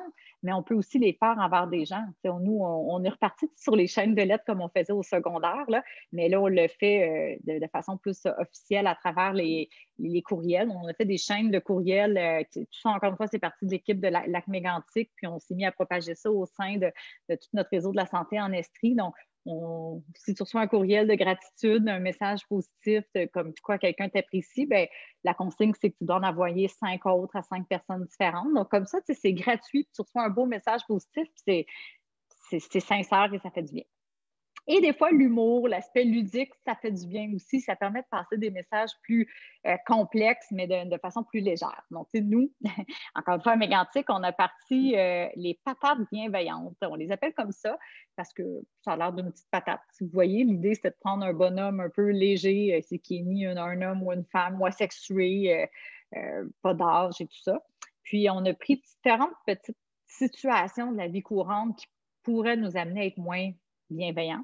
Donc, notre ligne éditoriale, c'est toujours de rappeler que c'est important de demeurer bienveillant envers nous et envers les autres. Donc, par exemple, envers la pandémie, je me sens peut-être en colère, peut-être stressée, peut-être triste, peut-être que j'ai envie de rien. Regarde, c'est normal. Tout ça, c'est normal. Soyons bienveillants. Accueille ça, c'est correct. La distanciation n'égale pas la division. Se rappeler que lorsqu'on est fâché, au lieu d'être fâché sur les autres, peut-être qu'on peut être fâché après le virus. Au bout du compte, c'est le virus là, le problème. C'est pas nos. En tout cas, on dira ce qu'on veut, mais il y a des gens à gauche, à droite, des autorités, plein de personnes dans notre vie de tous les jours qui essaient de faire du mieux qu'ils peuvent. Mais le vrai problème, à la base, c'est le virus. Rappelons-nous toujours de ça. C'est notre ennemi numéro 1 mondial, là, et non pas le décideur qui essaye de faire du mieux qu'il peut ce qu'il faut faire pour lutter contre le virus. Moi, en tout cas, ça me fait du bien quand je me dis ça. Le vaccin, le sujet de l'heure. Il y a des gens qui vont dire je ne sais pas, j'hésite, ou j'ai vu que la puce, le 5G, ou je ne sais trop, pas 5G. En tout cas, c'est correct. Les gens sont tombés sur différentes sources d'informations, mais on peut être en confrontation avec les gens ou plutôt dire ah, toi, bon, ben, moi, je vais me faire vacciner, toi, non. Ben, puis est-ce que tu es allé, par exemple, sur québec.ca ou tu en as-tu parlé à ton médecin de famille ou peut-être ton pharmacien? C'est peut-être juste aller chercher différentes sources. Ça peut être une façon d'accompagner, puis être sûr qu'ils vont bien. Puis le reste, ben, on vit notre vie, puis mais d'essayer toujours de confronter, c'est essoufflant, c'est énergivore, puis ça ne crée pas nécessairement du bien pour la personne qui reçoit ça. Puis des fois, juste un petit texto, penser à l'autre, se dire que des petites pensées gratuites comme ça, ben c'est aussi ça la bienveillance. Donc, c'est des exemples de petites BD qui sont quand même assez populaires, je dirais, à Mégantic. Sinon, être bienveillant, c'est aussi être capable d'être à l'écoute de ses propres signaux, mais des signaux des autres. Donc, ça, c'est une adaptation du programme d'aide aux médecins du Québec là, qui ont fait un baromètre de la santé psychologique. Donc, ça, je vous invite quand même à l'avoir un peu en tête pour dire que on peut d'une journée à l'autre basculer du vert au jaune. Des fois, peut-être le orange, mais si vous restez dans le orange, du genre, là, je commence à être en colère de façon soutenue. Là. Pas une journée ou deux, mais ça fait une semaine, 2 semaines. Je me sens souvent triste. Je ne vais pas bien, donc j'essaie d'avoir j'ai moins de contacts sociaux parce que ça ne me procure plus vraiment de plaisir. Je m'isole de plus en plus. Je ne dors pas bien. J'ai de la misère au travail à me concentrer. Quand on commence à être trop dans l'orange, là, on a peut-être attendu trop longtemps. On ne passe jamais du vert au orange d'un coup.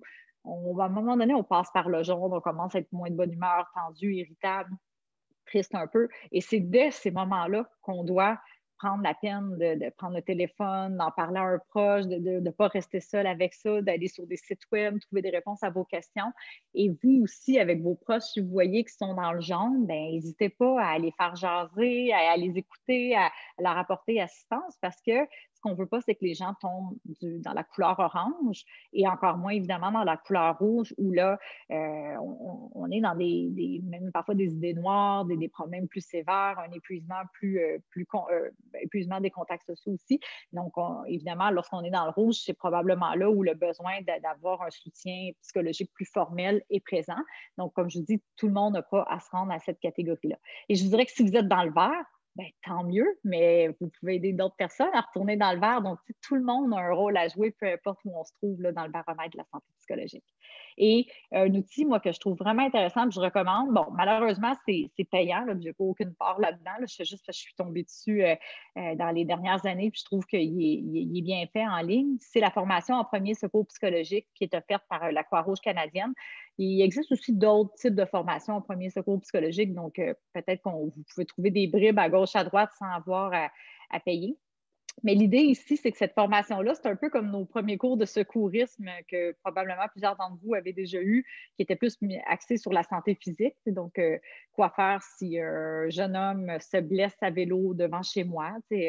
Quoi évaluer? Quels sont les signaux d'alarme? Est-ce que je devrais appeler l'ambulance? Est-ce que je peux lui prêter assistance simplement en désinfectant la plaie puis mettre un diachylon? Donc, les premiers, les secours physiques, si on veut. Bien, la même chose s'applique à travers cette formation-là à l'aspect psychologique. Donc, toujours comment prendre soin de soi au niveau psychologique pour ensuite prendre mieux soin des autres. Donc, c'est ce que la formation nous offre. Et c'est intéressant parce qu'on est dans les mêmes valeurs que tout ce qu'on vient de dire jusqu'à présent. Donc, comment on peut accompagner, offrir un soutien qui souvent a besoin d'être très pratique. Est-ce que tu as ce qu'il faut? As-tu accès à la bonne information? Tu te mettre en lien avec des ressources? Un soutien émotionnel, c'est souvent juste d'être là pour écouter, dire ça n'a pas l'air facile, faire un peu un reflet de ce que vous entendez. C'est d'être dans un rapport sans jugement, un rapport bienveillant, comme on dit depuis tantôt. Donc, idéalement, le but, c'est d'amener les gens à se sentir un peu plus calme au sortir de la discussion, un peu plus de réconfort. Donc, vraiment une belle formation de quelques heures tout au plus. Là. Donc, je vous encourage. Et dernier point, c'est important de connaître les ressources parce que c'est sûr que si on se met en mode un peu repérage, puis essayer de repérer les signaux, puis d'entrer en relation d'aide, on n'est pas psychologue, on n'est pas travailleur social, c'est bien correct. Donc, l'important, c'est de connaître aussi sa limite, puis de dire, tu me dis des choses, ça m'inquiète. Est-ce que tu connais des ressources qui sont disponibles? Et un message vraiment important à passer, c'est que d'utiliser les ressources disponibles en santé psychologique, quand on se sent dépassé, c'est absolument pas une faiblesse, c'est un signe de force. C'est un signe qu'on a le courage d'identifier et d'aller chercher l'aide dont on a besoin, comme on le ferait si notre véhicule ne va pas bien. On ne va pas essayer de rouler avec un véhicule qui ne va pas bien. On va aller chercher de l'aide d'un spécialiste au garage qui va nous aider. Bien, je comprends que c'est un peu douteux de faire une comparaison entre la voiture et l'être humain, mais c'est pas une faiblesse d'aller chercher de l'aide lorsqu'on en a besoin, c'est une force. Donc, il y a un outil qui est vraiment intéressant qui s'appelle « Aller mieux à ma façon » en ligne. Si vous tapez ça, vous allez le trouver automatiquement. C'est un outil, si quelqu'un dit « Ah, j'ai pas le goût de parler à personne », L'outil aide à faire de l'autogestion de sa santé émotionnelle, puis d'identifier un peu son plan d'action personnalisé en fonction de ses buts, ses valeurs et tout ça. Puis sinon, n'oubliez jamais le 8 à 1 info sociale. Donc, c'est l'option 2 du 8 à 1 là, qui permet d'avoir en tout temps accès à une ressource spécialisée en santé psychologique. Et évidemment, toutes les lignes de prévention du suicide et votre médecin de famille ou le médecin de famille de la personne. Donc, je vais vraiment terminer juste un petit clin d'œil sur ce qu'on peut faire à l'échelle de la communauté, parce que depuis tantôt, je vous parle de ce que nous pouvons faire chacun comme individu, mais il faut vraiment aussi s'élever à l'échelle d'une communauté parce qu'un contexte de crise, ça vient affecter les gens individuellement, mais toute la communauté. Et si on ne fait rien, bien, la communauté peut se diriger tout droit dans une trajectoire qui est corrosive. Donc, une communauté dans laquelle on a une rupture sociale, une division entre les gens, une méfiance envers les autorités, des relations sociales détériorées, perception que personne ne nous comprend. Donc, évidemment, on ne veut pas aller là-dedans. Ce qu'on veut, c'est avoir une communauté qui est davantage thérapeutique, où les gens s'entraident, ont le goût de mettre à profit leurs différentes forces, des ressources, où on a le goût d'innover, de créer pour répondre aux besoins, où on a le goût d'être altruiste. Donc, tout le monde veut ça, bien évidemment, mais ça ne se fait pas en claquant des doigts. Donc, la pyramide ici que vous voyez, ce qu'elle nous dit, c'est que si on veut réellement avoir un impact à l'échelle d'une communauté pour la rendre plus thérapeutique, oui, on doit avoir des services en santé mentale spécialisés ou de première ligne qui sont à la disposition des gens, mais ça ne sera jamais suffisant. Il faut aussi agir à l'échelle du soutien communautaire. Donc, cette bienveillance-là dont je parlais, puis le renforcement du sentiment de cohérence, chacun, on peut prendre les devants puis s'auto-organiser des activités qui vont nous aider, mais ça sera encore plus chouette de voir qu'à travers nos différents milieux de vie, nos écoles, nos CPE, nos milieux de travail, notre quartier, notre municipalité, bien que ce type d'événement-là ou d'occasion-là pour qu'on puisse s'impliquer puis prendre notre place comme citoyen soit disponible. Donc, cette culture-là, sentir que je vis dans une communauté où je peux prendre ma place, je peux m'impliquer, ça fait drôlement du bien. Et on avait un peu cette idée-là en fait, moi, j'avais l'idée folle qu'à la suite de la tragédie de la clinique quantique, on a réussi à avoir gain de cause pour mettre sur pied, comme je disais tantôt, une équipe de proximité qui a fait plein de choses merveilleuses depuis les dernières années. Et j'avais cette idée folle-là que chaque MRC du Québec ait sa propre équipe de proximité. Je me disais, hey, ça serait-tu cool, avec la pandémie, tout ce que ça l'a amené, pourquoi pas avoir une approche justement où le sentiment de cohérence, la bienveillance vient alimenter des personnes qui sont 100% dédiées à faire vivre ça, le soutien communautaire, puis resserrer les mailles du filet là, de social. Donc, j'avais eu la chance avec le cabinet du ministre Carman, ils m'ont demandé en octobre, aurais-tu des recommandations sur la base de tous les travaux, tout ça? Fait que j'ai dit oui, j'aurais une recommandation, mais c'est un peu cher, parce que c'est quand même 2-3 personnes temps plein dans une centaine de MRC. Donc, on était dans l'ordre d'à peu près 20 millions de dollars. Ils ont dit, ouais, c'est vrai que c'est cher. Puis ils m'ont rappelé le 2 novembre 2020 pour dire, écoute la TV, tu vas être contente, on a retenu ta proposition. J'en venais comme juste pas. Donc, vous voyez, ce qu'ils ont annoncé, c'est un investissement de 19 millions pour créer et implanter des équipes d'éclaireurs sur le terrain qui vont aller à la rencontre des clientèles vulnérables, qui vont mettre de l'avant des actions de promotion de la santé mentale, de prévention, de détection et d'intervention précoce. Donc, on est passé du rêve à la réalité, je vous dirais. C'est sûr que le réseau n'est pas encore parfaitement implanté parce que c'est toute une opération c'est un changement de culture même, je dirais, dans le réseau, de dégager des gens, des ressources qui vont travailler sur le terrain et avec les citoyens qui veulent agir à titre d'éclaireur, puis avec tous les précieux partenaires en dehors du réseau de la santé, pour que tout le monde ensemble, on essaie d'optimiser un peu le sentiment de cohérence, la bienveillance, puis la santé mentale en général, la santé psychologique. Donc là, les annonces ont commencé à se faire entendre, là, je dirais peut-être plus début janvier 2021. Puis essentiellement, là, ce que c'est le réseau des éclaireurs, c'est que c'est une visée de mettre 2 équivalents temps complet, donc 2 personnes à temps plein ou l'équivalent de ça dans chacune des 100 MRC. Dans notre réseau de santé, on appelle ça des réseaux locaux de services, mais il y en a une centaine à travers le Québec. Et à travers les réseaux, ce qu'on veut, c'est ajouter ou augmenter notre capacité d'adaptation et de résilience en contexte de pandémie, mais surtout de post-pandémie, parce qu'ils ont bien compris là, dans l'équipe du cabinet de M. Carman que les effets allaient se faire sentir sur le long terme. Donc, on ne veut pas juste agir en rétablissement ou en traitement des gens qui vont moins bien, mais on veut aussi agir en promotion, prévention. On veut augmenter les capacités, donc notamment là, les premiers secours psychologiques. Il y a plus de gens qui vont être formés, des citoyens là, qui veulent s'impliquer comme éclaireurs, qui vont pouvoir recevoir la formation. On veut vraiment resserrer, comme je disais, les mailles du tissu social comme on le fait à Mégantic.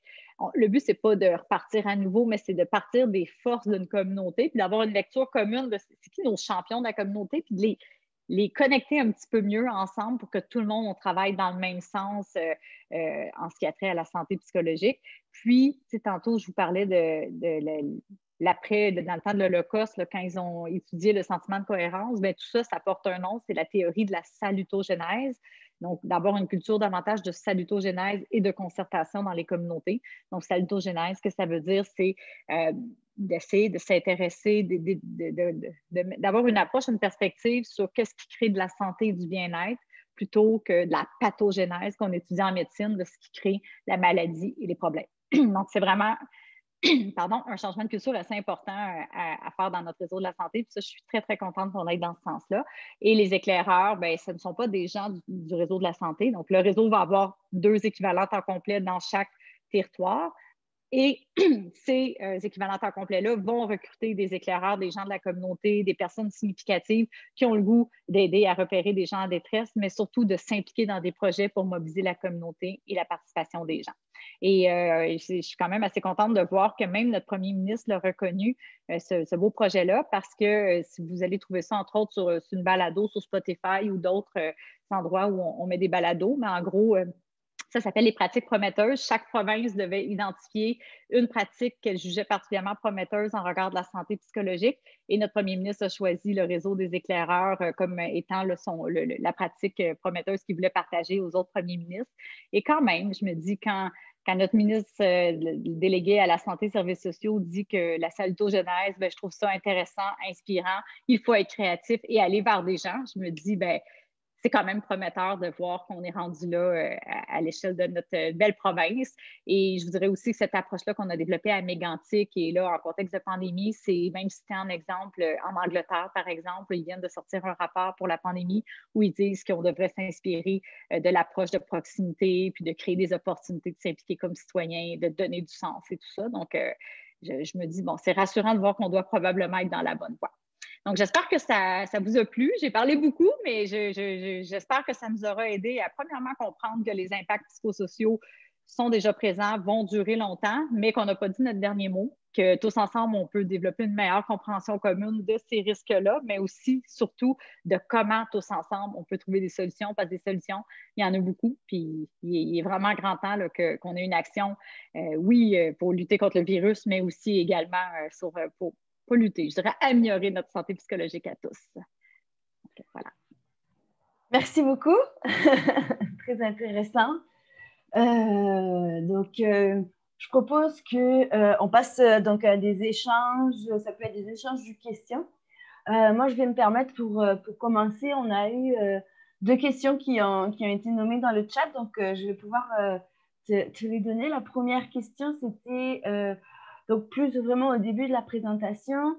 Et c'est Guylaine Maltais qui disait en fait que par rapport aux jeunes adultes, donc les 18-34 ans, où les statistiques au niveau de l'anxiété étaient importantes, et elle disait que étrangement, les jeunes adultes semblent être plus récalcitrants au vaccin. Comment explique-t-on cette dichotomie? Bien, en fait, c'est très intéressant parce que là, je suis passée rapidement sur tous nos travaux, mais la réponse psychologique et la réponse comportementale en temps de crise vont souvent de pair. Donc, c'est sûr que si au niveau psychologique, il y a plusieurs facteurs qui nous ont amenés à se sentir moins bien, c'est souvent pas des conditions gagnantes pour avoir le goût de se mettre en action, comme je disais, puis en action plus positive ou finalement d'avoir des réactions comportementales qui nous permettent à passer au travers. Donc, en gros, ce que je veux dire, et on l'a vu entre autres nos jeunes, le sentiment de cohérence chez nos jeunes, il est vraiment plus faible que chez la moyenne des adultes. Donc, nos jeunes ont beaucoup, beaucoup de difficultés à bien comprendre ce qui se passe, pas en termes de l'intelligence est là, mais je veux dire d'aller chercher les bonnes informations, de vraiment comprendre, de donner un sens à ça. C'est sûr que pour un jeune, n'a pas peur du virus, qui voit surtout toutes les pertes, les contraintes liées à ça. Ça a été très, très difficile pour eux de donner un sens et un peu par conséquent de sentir que je vais mettre l'effort de tout trouver les ressources à ma disposition pour passer à l'action. Tu sais, ça a été difficile pour eux parce que l'essence même du sens n'est pas là. Donc, oui, effectivement, là, en termes de vaccination, l'adhésion aux mesures sanitaires en général, c'était moins au rendez-vous, mais j'oserais dire que je ne veux pas les victimiser du tout, là, mais est-ce qu'on a fait tous les efforts qui étaient en notre pouvoir pour les impliquer et qu'ils fassent partie de la solution? Est-ce qu'on a eu ce dialogue-là constant pour comprendre comment, pour essayer de bien expliquer le pourquoi des choses, puis surtout voir avec eux comment on pourrait minimiser les impacts, quelles pourraient être les solutions? J'ai beaucoup senti qu'ils se sentaient passifs, victimes de tout ça, donc sans avoir vraiment aucun contrôle là-dessus. Donc, moins étonnant dans ce contexte-ci qui visait l'urgence de se faire vacciner, étant donné un peu la méfiance ou la distance qui s'est créée entre eux et entre autres nos autorités. On a eu également un commentaire de Guylaine qui disait donc les efforts de communication pour inciter à se faire vacciner devraient donc considérer ces aspects-là. Donc, tout à fait. On a Linda Turcotte qui demande si est-ce possible de savoir comment mettre en place ou encore de faire partie d'une équipe éclaireur à titre professionnel, à deux professionnels, donc concernant le projet d'éclaireur.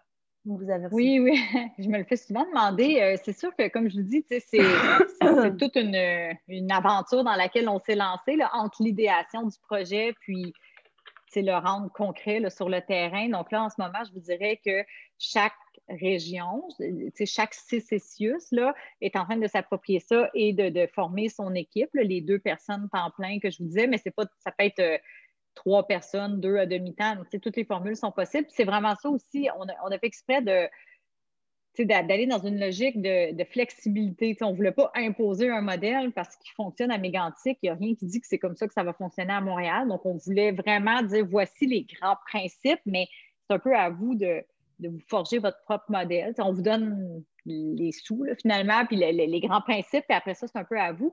Fait que le processus se trouve être un petit peu plus long, mais par le fait même, je suis convaincue que ça va mener à quelque chose de plus grand puis de plus durable. Donc là, en ce moment, ils sont plus à s'organiser par le lien avec les partenaires, comment on va prendre forme. Puis il y a des CIUS, des CIS qui vont un petit peu plus vite, d'autres qui sont plus encore en réflexion. Tout ça pour dire que je ne sais pas dans lequel vous êtes, mais moi, mon réflexe comme citoyenne, ça serait de contacter vraiment un genre d'appel général, là, CIUS de votre territoire, puis dire j'aimerais savoir à qui m'adresser, parce que nos coordonnateurs de chacun des territoires ont déjà été nommés, ça c'est une certitude. Donc, je pense que c'est correct là, de manifester un intérêt, mais je ne veux pas créer d'attente dans le sens que chaque territoire n'est pas à la même. Peut-être qu'ils vont dire, ben, on prend votre nom, mais on n'est pas rendu tout à fait là, mais ça ne coûte rien de demander.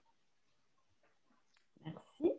J'aimerais savoir, est-ce que vous savez la personne qui est Linda Turcotte, est-ce que vous savez la personne qui est en charge, entre autres, dans la région de l'Abitibi-Témiscamingue? Parce que je suis quand même beaucoup sur le sujet, la santé psychologique étant ma préoccupation première étant dans le domaine, ayant déjà monté des actions par le passé sur la santé psychologique, mais plus particulièrement auprès des travailleurs des réseaux de la santé. D'ailleurs, j'aimerais qu'on puisse un jour s'entretenir à cet effet-là.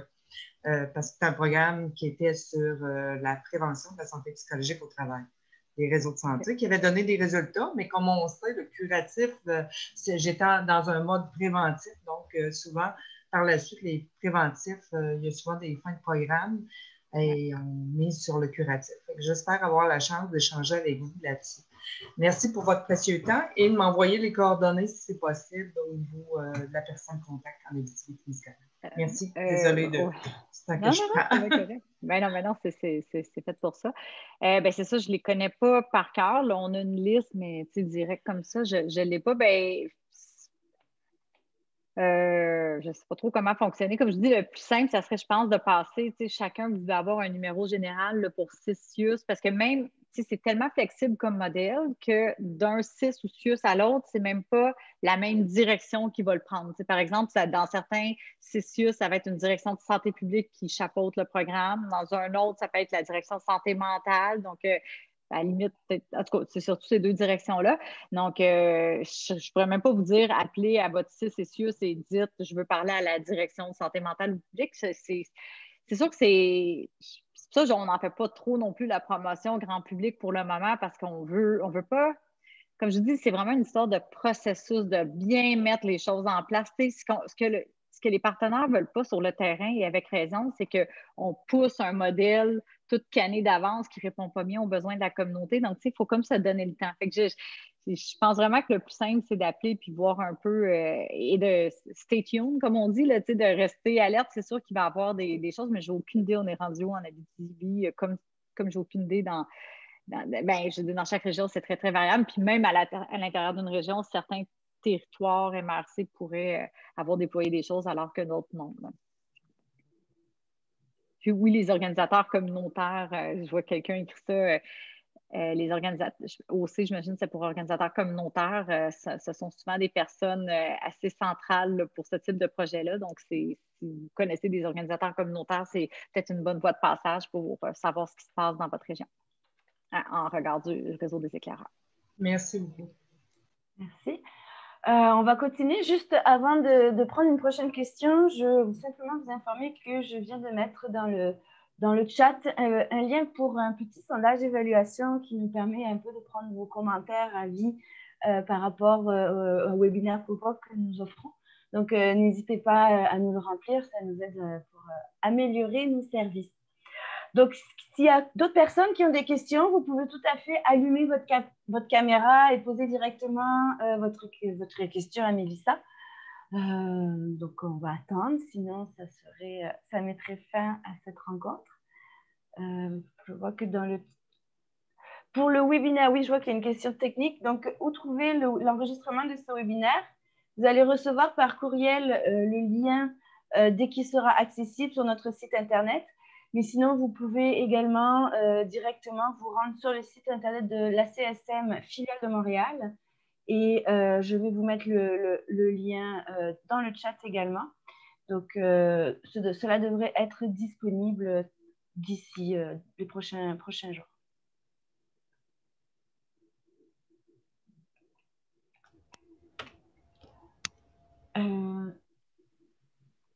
Il y a... Bon, Mathieu, donc ça va être pour toi cette question. C'est Mathieu Tousignan qui demande si vous auriez des références de livres sur le sujet donc, de la bienveillance et du sentiment de cohérence dont vous venez d'aborder aujourd'hui, qui pourrait être intéressant pour approfondir le sujet. Oui, ben il y en a un, c'est bien parce c'est une adaptation d'un livre à l'origine en anglais, mais qui a été traduit par un expert sur le sujet, donc il est plus que traduit, il est adapté en bon vocabulaire québécois, là. Donc ça s'appelle La Salutogenèse. Je pense que je vais peut-être aller vous le mettre dans le chat. C'est un parapluie, si vous voyez de la page couverture, là. C'est Mathieu Roy qui l'a fait. Ben, qui l'a adapté avec ses collègues. Donc, oui, c'est ça s'appelle La Salutogenèse, petit guide. Je vais vous mettre un petit guide pour promouvoir la santé. Donc, ça, c'est très bien. C'est très, très clair, là. Un peu ça vient résumer cette approche-là d'approche positive, de sentiment de cohérence, de promotion de la santé mentale dans tout ça. J'essaie juste de ne pas l'envoyer à tout le monde. Oui, en tout cas, je vous l'enverrai tantôt parce que là, je ne sais pas, c'est comme si j'allais écrire juste à une personne en particulier. Ou si quelqu'un le voit, pourrait le mettre, ça m'aiderait, là, mais juste mettre l'hyparien. Sinon, si vous voulez plus des exemples très concrets, entre autres, de ce qu'on a fait à Lac Mégantic, là c'est sûr qu'on est en révision du document, mais il y a une version 2019 qui est déjà en ligne. Ça s'appelle Les initiatives prometteuses pour mobiliser la communauté locale en contexte de catastrophe, je pense, quelque chose comme ça. Mais tu sais, vous devriez, initiative prometteuse, mobiliser la communauté. Bon, c'est bien parce que, en fait, nous, on ressentait le besoin à Mégantic. Comme je dis, il y a eu plein d'initiatives, des fois des grosses initiatives, des fois des plus petites, des fois où l'équipe de proximité est au cœur de la chose, des fois où on est juste en accompagnement soutien. Donc, ce n'est pas des choses qu'on s'approprie, mais des initiatives de la communauté. Puis, à chaque fois, on a fait ce qu'on appelle des petites fiches là, de 2-3 pages par initiative pour juste expliquer pourquoi on a fait ça, qui a été impliqué, c'était quoi un peu les actions concrètes, qu'est-ce que ça a donné, qu'est-ce qu'on a observé, pour inspirer, donner des exemples. Parce que souvent, c'est ce que les gens disent, ouais, mais on fait quoi? Parce que ça nous est arrivé, là, nous, l'équipe de proximité, quand j'ai eu finalement l'approbation que je pouvais la créer du ministère de la Santé, j'ai fait OK, bon, on a procédé en embauche. J'ai trouvé 3 belles personnes qui ont accepté le poste. Puis la première journée, ils ont dit bon, on fait quoi, boss? J'ai fait hey, bonne question, c'est dans le sens que on a une bonne idée de à quoi vous allez servir, mais concrètement parlant, là, ce matin, cette semaine, le mois prochain, vous faites quoi? On est parti d'une page blanche. C'est un petit peu angoissant peut-être sur le coup. C'est pas tout le monde qui est à l'aise avec ça, mais c'est ça de la beauté de la chose, de partir d'une page blanche, puis d'avoir juste les bons principes et approches, puis de se dire, ben, gars, je vais être en mode bienveillant.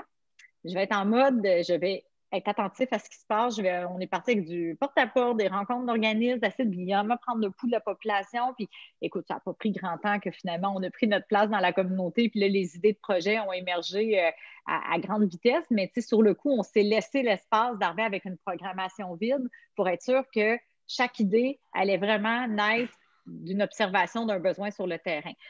Donc, au fil des années, on a développé différentes initiatives en réponse à des besoins. On en a fait des fiches, comme je vous dis, pour montrer un peu de ce processus-là, puis la réflexion derrière, puis pourquoi on pense que ce type d'initiative-là, dans le contexte de Mégantic, ça a été utile. Fait que, je ne pense pas que l'idée, c'est de répliquer mot pour mot les initiatives, mais ça peut vous donner des idées de comment on arrive à trouver ce qu'il faut faire, puis comment bien accompagner la communauté.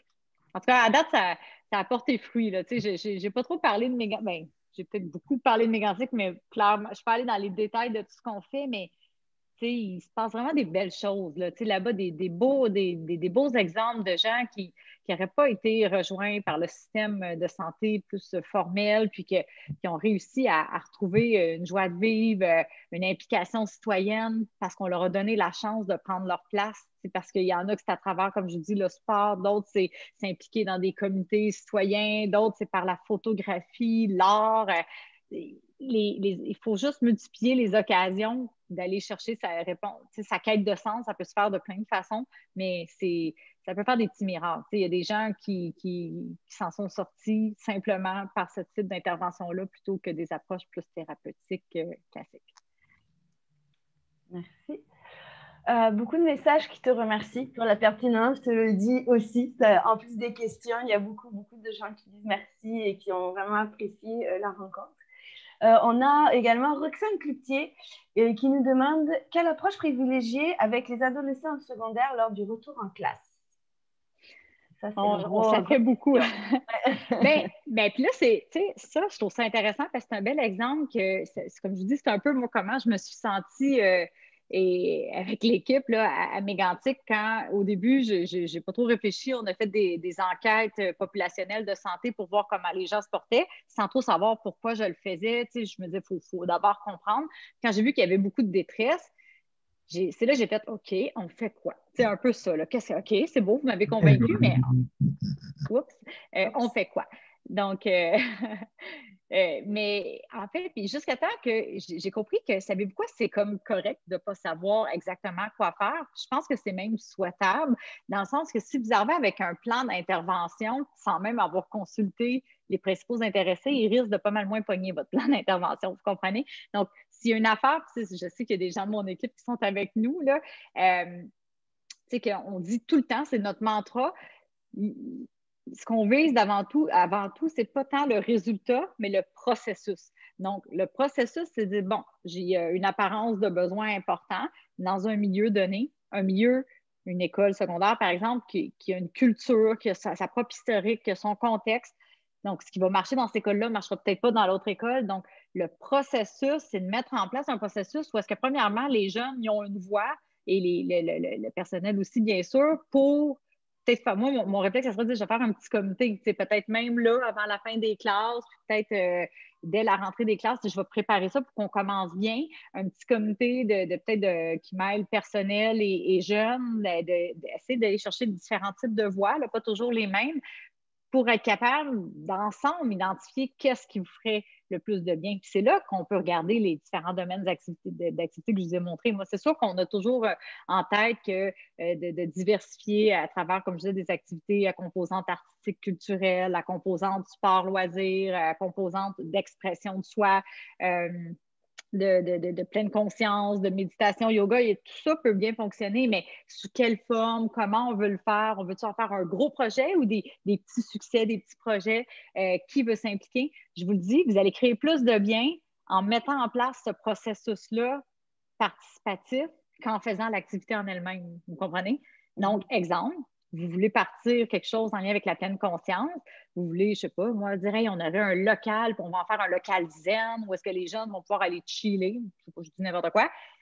Bien, vous pourriez tout le faire pour eux, puis à la rentrée, ils arrivent, puis tadam, surprise, mais ça va avoir un bien moins gros impact que si vous impliquez les jeunes, vous dites, hey, si on voulait avoir un espace zen, qu'est-ce qui vous ferait plaisir? Qui veut participer? Puis voulez-vous même, on le peinture tout ensemble, gang? On les met quelle couleur, ces murs-là? Puis c'est de la musique, c'est des tapis, c'est quoi que vous voulez? Vous comprenez? Fait que quand les jeunes se sentent impliqués, écoutés, qui font partie de la solution, vous êtes déjà en train de créer du bien-être. Vous êtes en train de leur dire qu'ils sont importants et qu'ils ont un pouvoir eux-mêmes d'identifier ce qui est important pour eux. Donc, leur savoir à eux, il est aussi important, sinon plus que le nôtre et le vôtre. Ça serait peut-être mon conseil à donner. Puis pour compléter, à la CSM filiale de Montréal, nous aussi, on a donc le volet jeunesse qui fait partie aussi de nos préoccupations en prévention, promotion de la santé mentale. Et je vous ai mis dans le chat le lien vers nos fascicules adaptés, qui sont des activités pédagogiques à réaliser pour les jeunes au niveau secondaire et qui peuvent en fait qui permet d'outiller pour aborder la santé mentale avec les adolescents, comment faire, c'est basé selon le concept de social emotional learning, donc l'apprentissage émotionnel. Donc ça peut aussi vous donner toute une série d'exercices pour pouvoir aborder la santé mentale et vous aider à aborder la santé mentale avec les jeunes, que vous soyez des intervenants, des parents, des enseignants. Donc, vous avez le lien. Ça peut être aussi un outil pour vous inspirer, pour trouver des exercices et des façons d'approcher les jeunes pour parler de ça. On avait une main levée. C'était Lynn, je ne la vois plus. Je ne sais pas si la question est Guy aussi qui avait levé sa main. Donc, si vous êtes oui, je suis là. Voilà.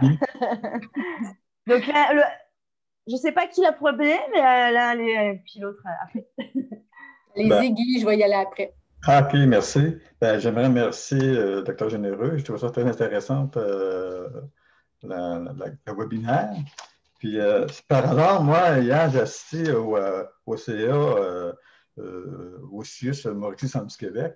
Puis d'ailleurs, eux autres, ils ont mis déjà en place, quand j'ai compris, là, je fais des liens, là, mais j'ai compris qu'ils avaient comme mis en place justement du repérage, j'appelle ça un projet d'équipe de repérage psychosocial dans la communauté. Et ça ressemble un peu d'aller sur le terrain pour justement là, être plus, sentir ce qui se passe, puis réagir. Puis aussi, je trouvais ça, puis les résultats sont bons, ils ont été très bons. Puis en plus, moi, ce que j'ai remarqué, en tout cas, il y avait une volonté, en tout cas de la part des CIUS, d'aller justement plus sur le terrain, voir ce qui se passe réellement au niveau de la communauté.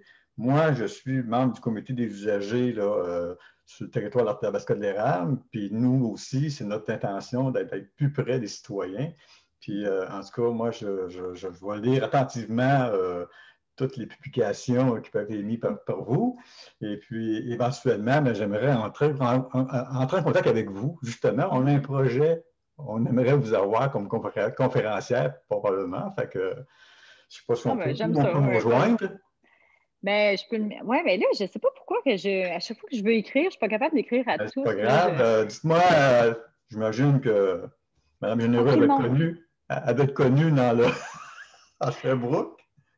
Oui, ben, en tout cas, j'ai souvent plein de personnes que je ne connais pas qui m'écrivent. Donc, d'après moi, je pense que sur Google, Monsieur Google, il est pas mal bon. On va passer par Monsieur Google, puis on va essayer de vous rejoindre. Puis, en tout cas, et en passant, je ne fais pas des conférences payantes. Là. Je veux juste vous dire, je ne suis pas une conférencière, c'est pas ça, mais je suis médecin. Là. Ce que je veux dire, c'est que je le fais parce que ça me fait du bien de le faire, puis je pense que ça fait du bien aux gens. Là, fait que non, mais je veux juste clarifier, je fais pas ça pour je ne suis pas payée pour faire ça. Là, puis...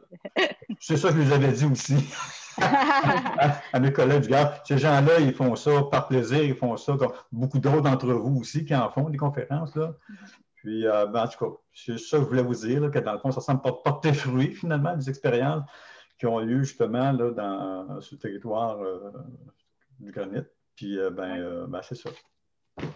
Merci beaucoup. Super, Merci beaucoup. c'est Merci gentil. beaucoup. Est-ce que Mélissa, tu accepterais que je mette moi ton adresse, sinon courriel peut-être dans le chat? Oui, il n'y a pas de souci. Sinon, je pense que c'est juste avant d'écrire un message, il y a tout de points, puis on peut sélectionner à qui on envoie le message. Oui, ben c'est ça, je peux le faire. Ça ne marche pas? Ah, OK, parfait. Non, c'est là, c'est parce que tantôt, je pense qu'en parlant en même temps, non, c'est difficile. Je vais faire une joke sexiste. J'ai fait un gars de moi-même. Je n'étais pas capable de faire deux choses en même temps. Là, j'ai retrouvé mes facultés féminines. C'est une blague. Lynn? Oui, alors, c'était très intéressant. Merci beaucoup. Moi, je suis dans l'Estrie. Dans le fond, je suis dans le Haut-Saint-François, tout près de Sherbrooke. Je suis avec l'équipe santé mentale et services généraux. Donc, ma question était plus, je l'ai écrit aussi dans le chat, je me demandais si les intervenants justement dans le granit, suite à la tragédie et la remise sur pied, tout ça, est-ce qu'il y a des choses spécifiques, parce que j'ai pris plein de notes sur l'intervention, la bienveillance, la cohérence, sentiment de cohérence, qui s'adresse à monsieur et madame tout le monde. Est-ce qu'il y a quelque chose de spécifique qui est ressorti au niveau des travailleurs de la santé, des services sociaux, par rapport suite à la tragédie, et qu'aujourd'hui, on peut, nous aussi, être particulièrement vigilants en termes de bienveillance et de cohérence, là, parce que travailler dans le contexte actuel avec toutes les contraintes qu'on a, que ce soit au niveau des rencontres virtuelles maintenant, on est très limité, il y a des conditions très spécifiques qu'il faut travailler. Est-ce qu'il y a quelque chose qu'on peut les retirer de l'expérience de Mégantic pour les travailleurs que je dois être vigilante? Ben, en fait, c'est ça, vous allez voir que ma recette est assez facile parce que c'est ça qui est le fun. Une fois qu'on comprend la recette, on peut l'appliquer puis évidemment l'adapter à chaque contexte, mais je vous dirais que c'est un peu la même chose. À la suite de la tragédie, je ne peux pas généraliser à tout le monde, mais une chose qui a été difficile, il y a quelque chose d'un côté quand même de gratifiant, de valorisant, de sentir qu'on est au front. Donc, il y a quelque chose de bien là-dedans, si c'est reconnu, premièrement, parce que des fois, ce n'est pas toujours bien reconnu. Mais il y a quelque chose d'extrêmement stressant et épuisant aussi. Et je vous dirais que pour être capable de donner un sens à tout ça, il faut aider justement les intervenants. Premièrement, reconnaître leur savoir extraordinaire qu'ils ont développé, les apprentissages. Il faut qu'il y ait un espace là, pour nommer ces apprentissages-là, et être à l'écoute un peu de leurs observations. Donc, c'est un peu comme la situation des jeunes au secondaire. Il faut avoir un mécanisme pour pas juste leur dire quoi faire, dire ben là, on est en gestion de crise ou de post-crise, donc fais ci, ça, mais plutôt dire, hey, vous, qui êtes sur le terrain, mais first, comment ça va? Ça m'intéresse comment tu vas, là, au-delà de ta performance, ta productivité, je me préoccupe de toi comme être humain parce que toi aussi, tu peux être ébranlé, ça serait tout à fait normal.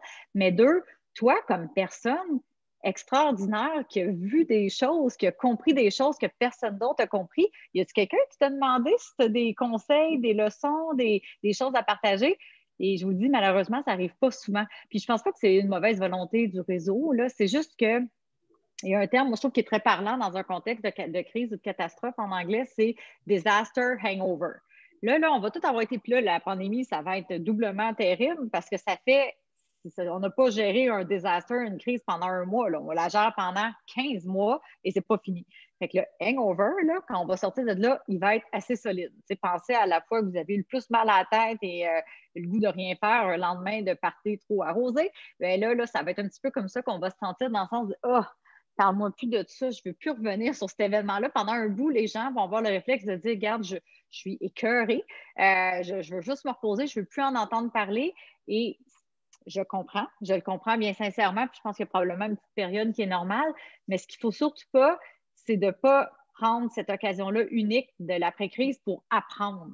Puis apprendre, tirer des apprentissages, des leçons, c'est de prendre le temps de parler aux gens qui ont été au front, puis de prendre le temps de leur faire savoir que non seulement ils ont été extrêmement utiles tout au long, mais que leurs apprentissages nous est précieux. Donc, c'est pas juste une erreur, c'est inconcevable, à mon avis, de ne pas leur donner la parole, puis pas de reconnaître tout leur savoir précieux qu'ils ont développé au fil du temps. Et ça, je vous dirais que ça fait du bien. Ça fait du bien aux gens de sentir qu'au moins, je n'ai pas tout fait ça pour rien. Oui, j'ai été utile pendant, mais je suis utile aussi après.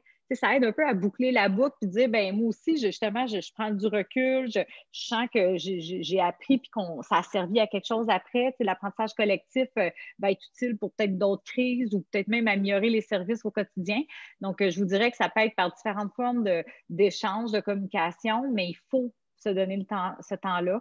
Ça peut être aussi par des groupes de pairs aidants, de soutien par les pairs. Donc, des fois, il n'y a pas de structure hiérarchique, mais entre groupes de travailleurs de la même unité qui ont vécu des choses quand même assez similaires depuis le début de la tragédie ou de la pandémie, d'avoir des moments de rencontre informels dans le sens que où on se donne le temps de juste partager notre vécu, d'être en mode vraiment bienveillance, compassion, soutien, respect, juste pour un peu vider notre sac, puis être entendu, puis sentir qu'on n'est pas seul à vivre des hauts, des bas. Donc, il y a plein de façons, mais en gros, ça passe toujours par un processus où est-ce qu'on donne la chance aux travailleurs de prendre leur place, que ce soit pour partager leur expérience ou juste partager leur vécu, leurs difficultés, ou peut-être aussi leurs bons coups.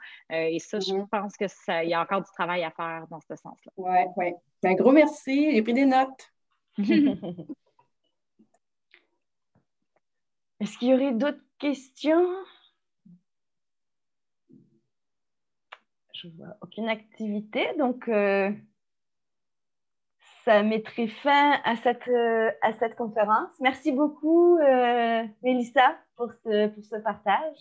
Vraiment très, très intéressant. Merci à tout le monde aussi. Donc, je vais vous souhaiter une bonne journée. Profitez, le soleil, la chaleur arrive. C'est pour la bienveillance personnelle. Donc, merci encore à tous. Et puis, à très bientôt pour notre prochain pop-up et à très bientôt, Mélissa. Merci. Merci pour l'invitation. Au revoir.